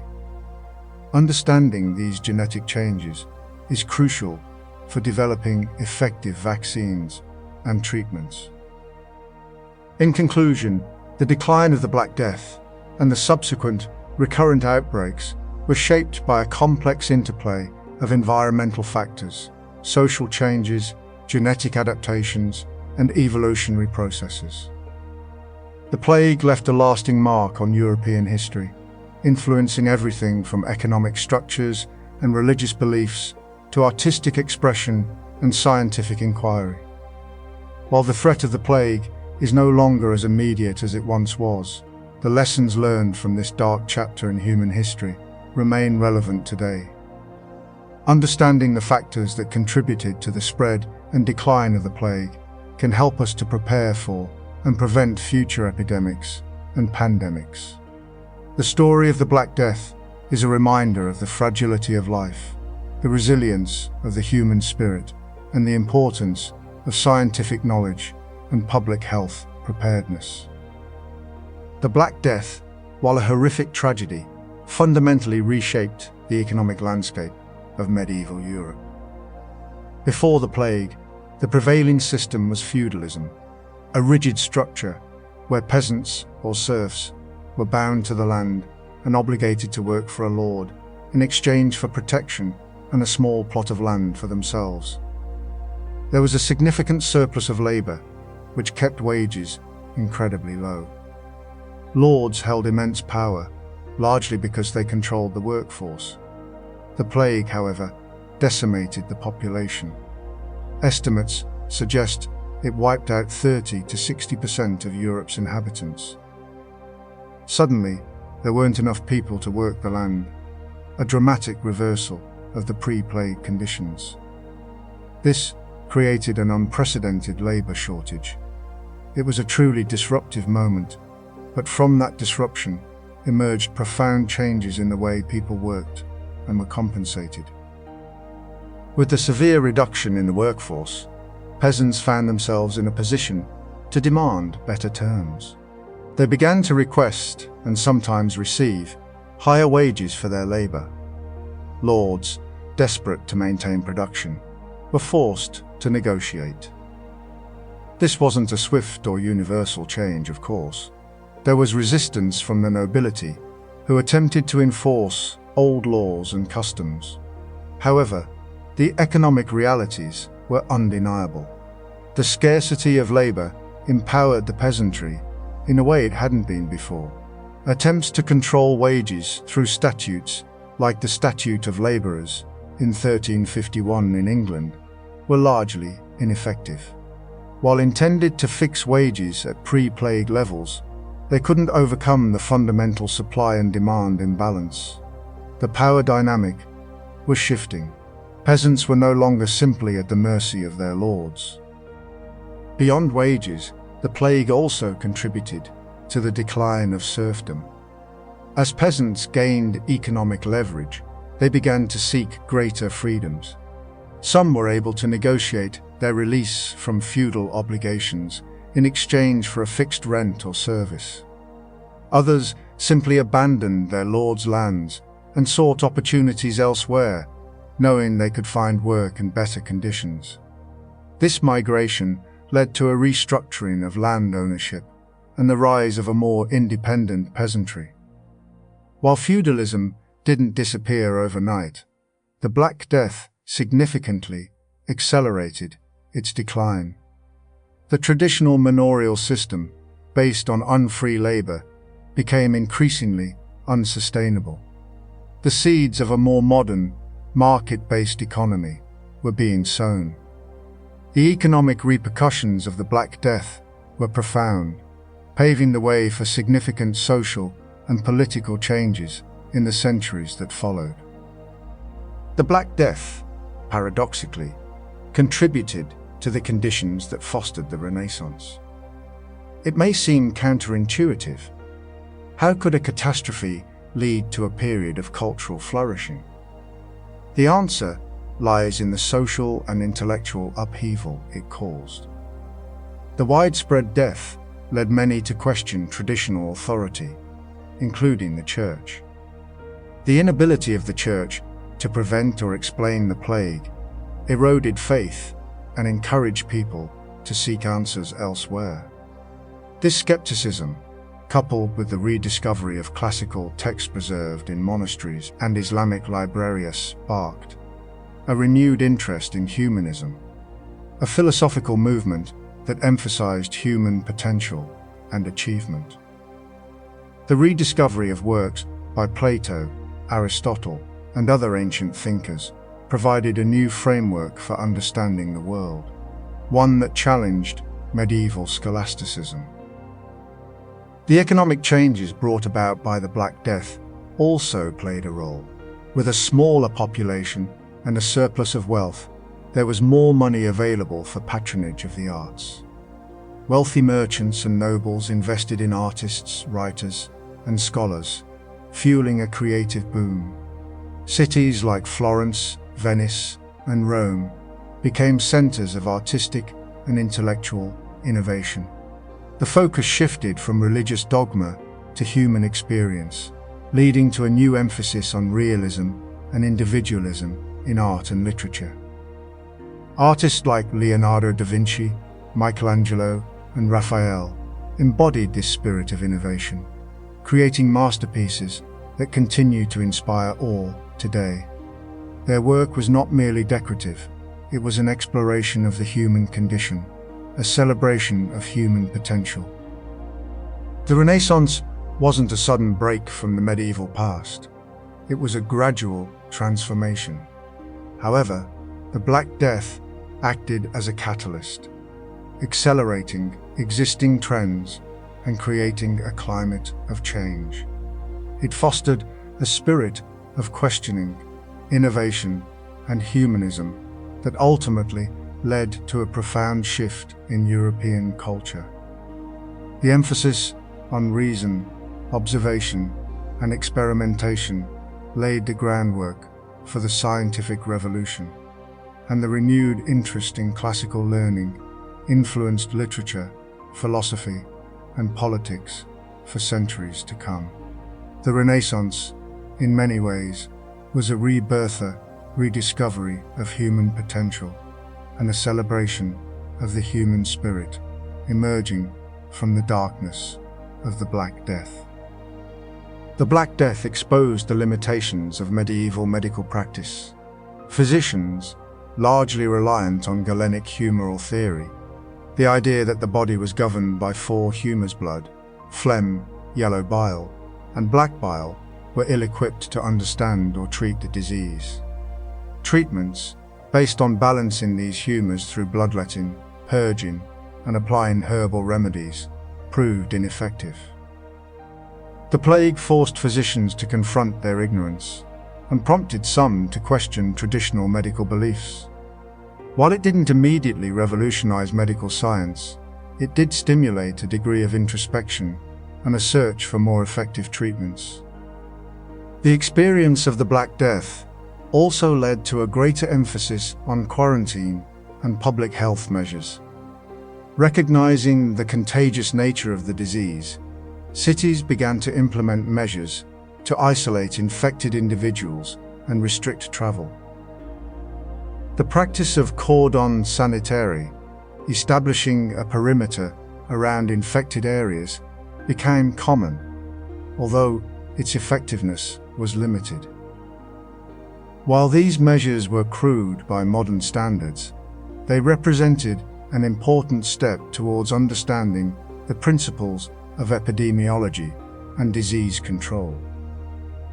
Venice, in particular, established permanent health boards to monitor incoming ships and prevent the spread of disease, a precursor to modern public health agencies. In the long term, the Black Death contributed to a growing interest in anatomy and a more empirical approach to medicine. The need to understand the human body led to increased dissection, although often restricted and illegal, and a more detailed study of human anatomy.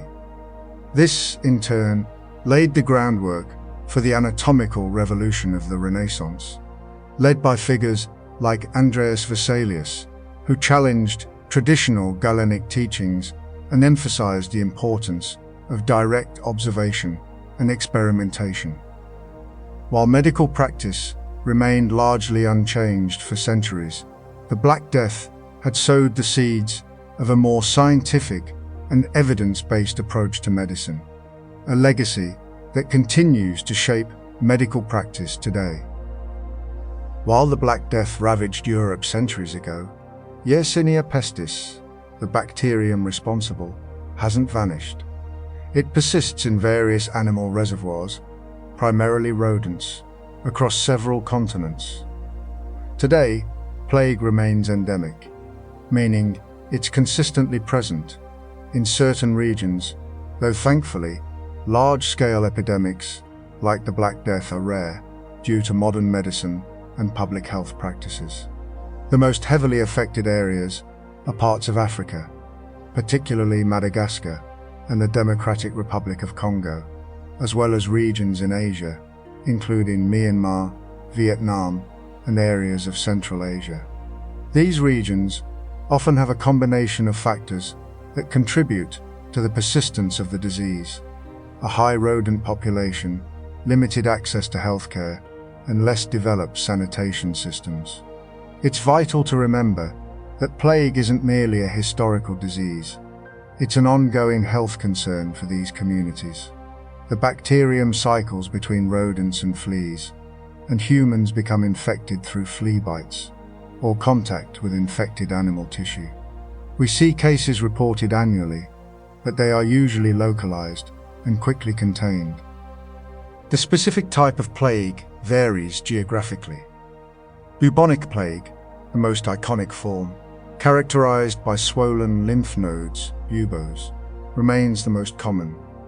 However, septicemic plague, where the bacteria enters the bloodstream, and pneumonic plague, which affects the lungs and is spread through respiratory droplets, also occur.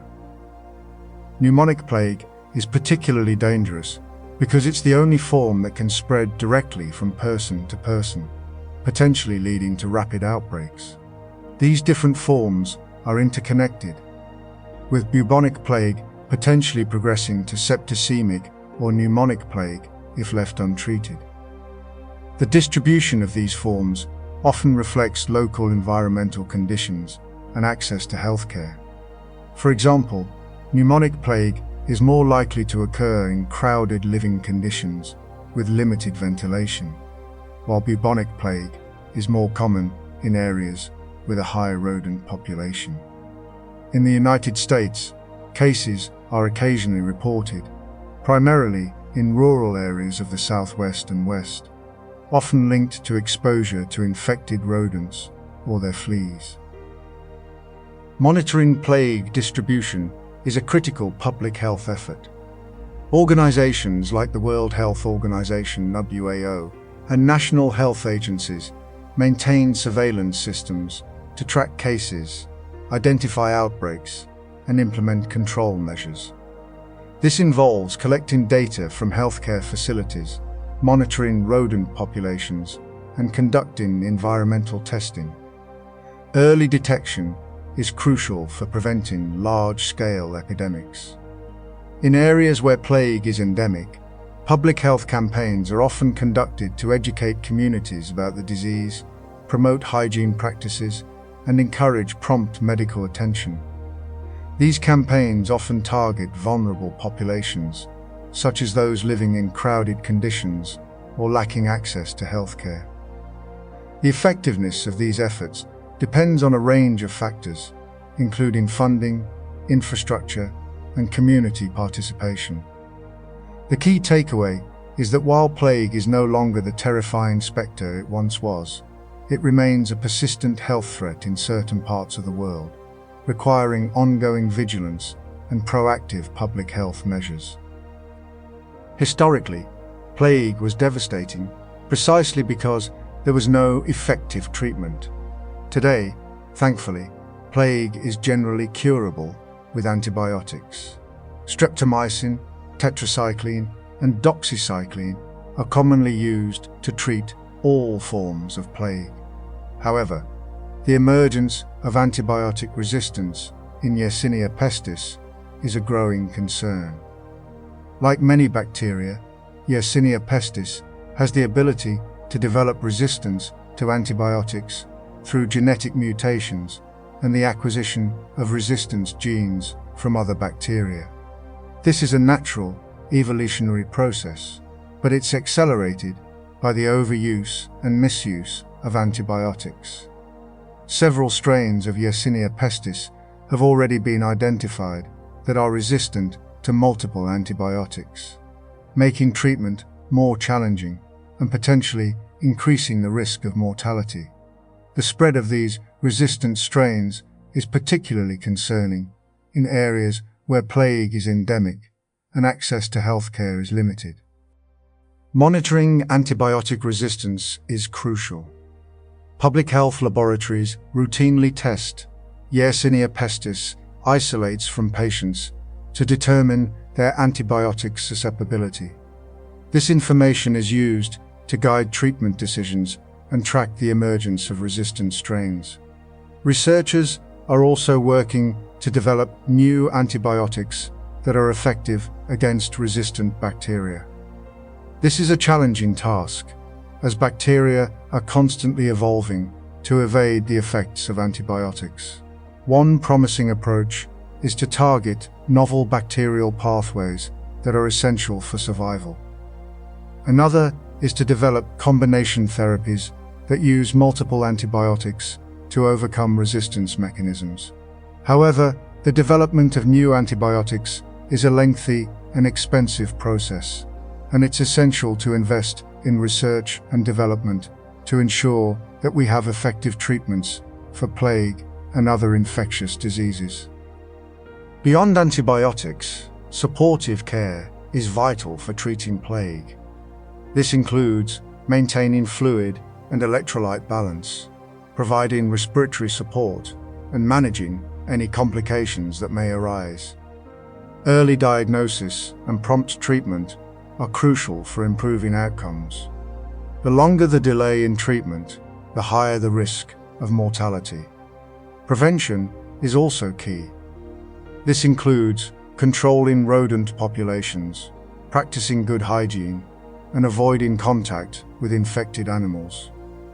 Vaccination is not currently available for plague, but research is ongoing to develop a safe and effective vaccine.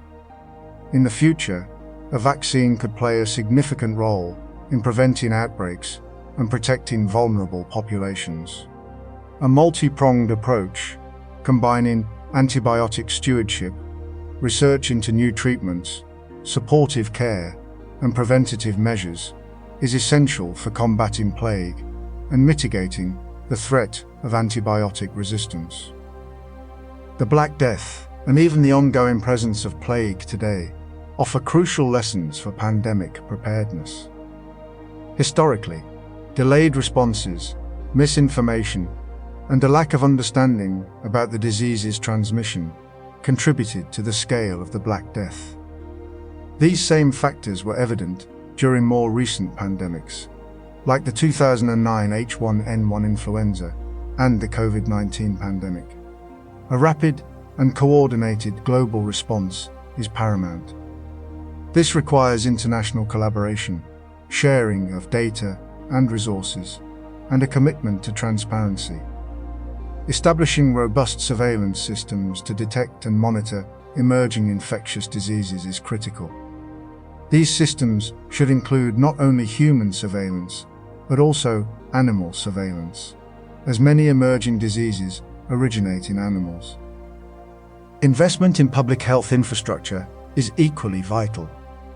This includes strengthening healthcare systems, increasing the capacity for diagnostic testing, and ensuring access to essential medical supplies. Building a well-trained workforce of public health professionals is also essential. These professionals should be equipped with the skills and knowledge to detect, investigate, and respond to emerging infectious diseases. Crucially, addressing social determinants of health, such as poverty, inequality, and lack of access to healthcare, can reduce vulnerability to infectious diseases. These factors can exacerbate the impact of pandemics on marginalized communities. Effective communication is essential for building public trust and promoting preventative behaviors. Misinformation and conspiracy theories can undermine public health efforts, so it's important to provide accurate and timely information to the public. Finally, a One Health approach is vital.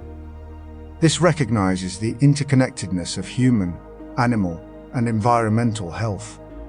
By addressing health risks at the source, we can prevent outbreaks from occurring in the first place. This requires collaboration between public health officials, veterinarians, ecologists, and other experts. The lessons of plague, both past and present, are clear. Pandemic preparedness is not just a public health issue, it's a societal imperative. Investing in preparedness is not only essential for protecting public health, but also for safeguarding economic stability and national security. By learning from the past and taking proactive steps to prepare for the future, we can mitigate the impact of pandemics and build a more resilient world. For many, the Black Death feels like a distant, almost fantastical event, a horrific chapter relegated to the pages of history books. However, to understand its enduring relevance, we must recognize that the pandemic wasn't simply a medieval catastrophe. It fundamentally reshaped European society, leaving legacies that resonate even today. Consider the sheer scale of the devastation. Estimates suggest that between 30 and 60 of Europe's population perished within a few short years. This wasn't a localized outbreak. It was a continent-wide crisis, and the societal and economic ripples were profound. The immediate impact, of course, was unimaginable grief and loss. But beyond that, the Black Death triggered significant shifts in labor dynamics, religious beliefs, and even artistic expression. It's a potent reminder that large-scale pandemics aren't anomalies. They are recurring features of human history, and understanding them is crucial for preparing for future threats. We often speak of unprecedented times, but the Black Death forces us to acknowledge that precedent exists and that history can offer invaluable lessons. The Black Death wasn't just a biological event, it was a social and cultural earthquake. The massive loss of life created a severe labor shortage, empowering the surviving peasantry. For centuries, feudalism had bound peasants to the land, but suddenly their labor was in high demand. This led to demands for better wages and working conditions, ultimately contributing to the decline of the feudal system. Furthermore, the church, a dominant force in medieval society, suffered a crisis of credibility. Unable to explain or prevent the plague, many lost faith in the church's authority. This created space for new religious movements and contributed to the seeds of the Reformation, which would transform Europe centuries later. The artistic response was equally profound. The danse macabre, the dance of death, became a popular motif, reflecting a newfound preoccupation with mortality and the fragility of life. It's a chilling reminder that even in the face of unimaginable tragedy, human creativity persists and grapples with existential questions. Crucially, the Black Death forced advancements in public health practices, albeit rudimentary by modern standards. Cities began to implement quarantine measures, isolating the sick and restricting travel. While these measures weren't always effective, they represented a nascent understanding of disease transmission. The establishment of plague hospitals, dedicated facilities for treating plague victims, also marked a step towards organized healthcare. These early attempts at public health interventions laid the groundwork for the development of modern epidemiological practices and disease control strategies. Examining these historical responses allows us to appreciate the evolution of our understanding of infectious diseases and the importance of proactive public health measures in preventing and mitigating future pandemics. The Black Death wasn't just a catastrophe, it was a catalyst for change, forcing society to adapt and innovate in the face of existential threat. In the aftermath of the Black Death, European society demonstrated remarkable resilience. It wasn't a swift or painless recovery, but the population gradually rebuilt itself, adapting to the new realities. One key factor was the rise of new industries. With a reduced labor force, there was a greater emphasis on efficiency and innovation. Technological advancements, such as improvements in agricultural techniques and the development of new tools, helped to increase productivity. Furthermore, the demand for skilled labor led to the growth of guilds and apprenticeship programs, fostering craftsmanship and specialized knowledge. This period saw a shift towards a more market-oriented economy, with increased trade and the emergence of merchant classes.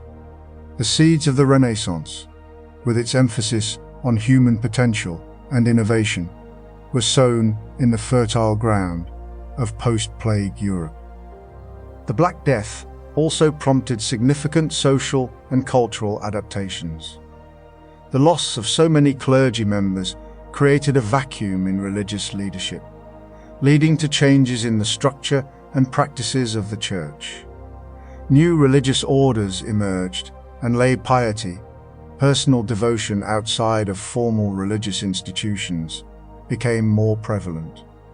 Furthermore, the increased focus on mortality and the fragility of life influenced artistic and literary themes.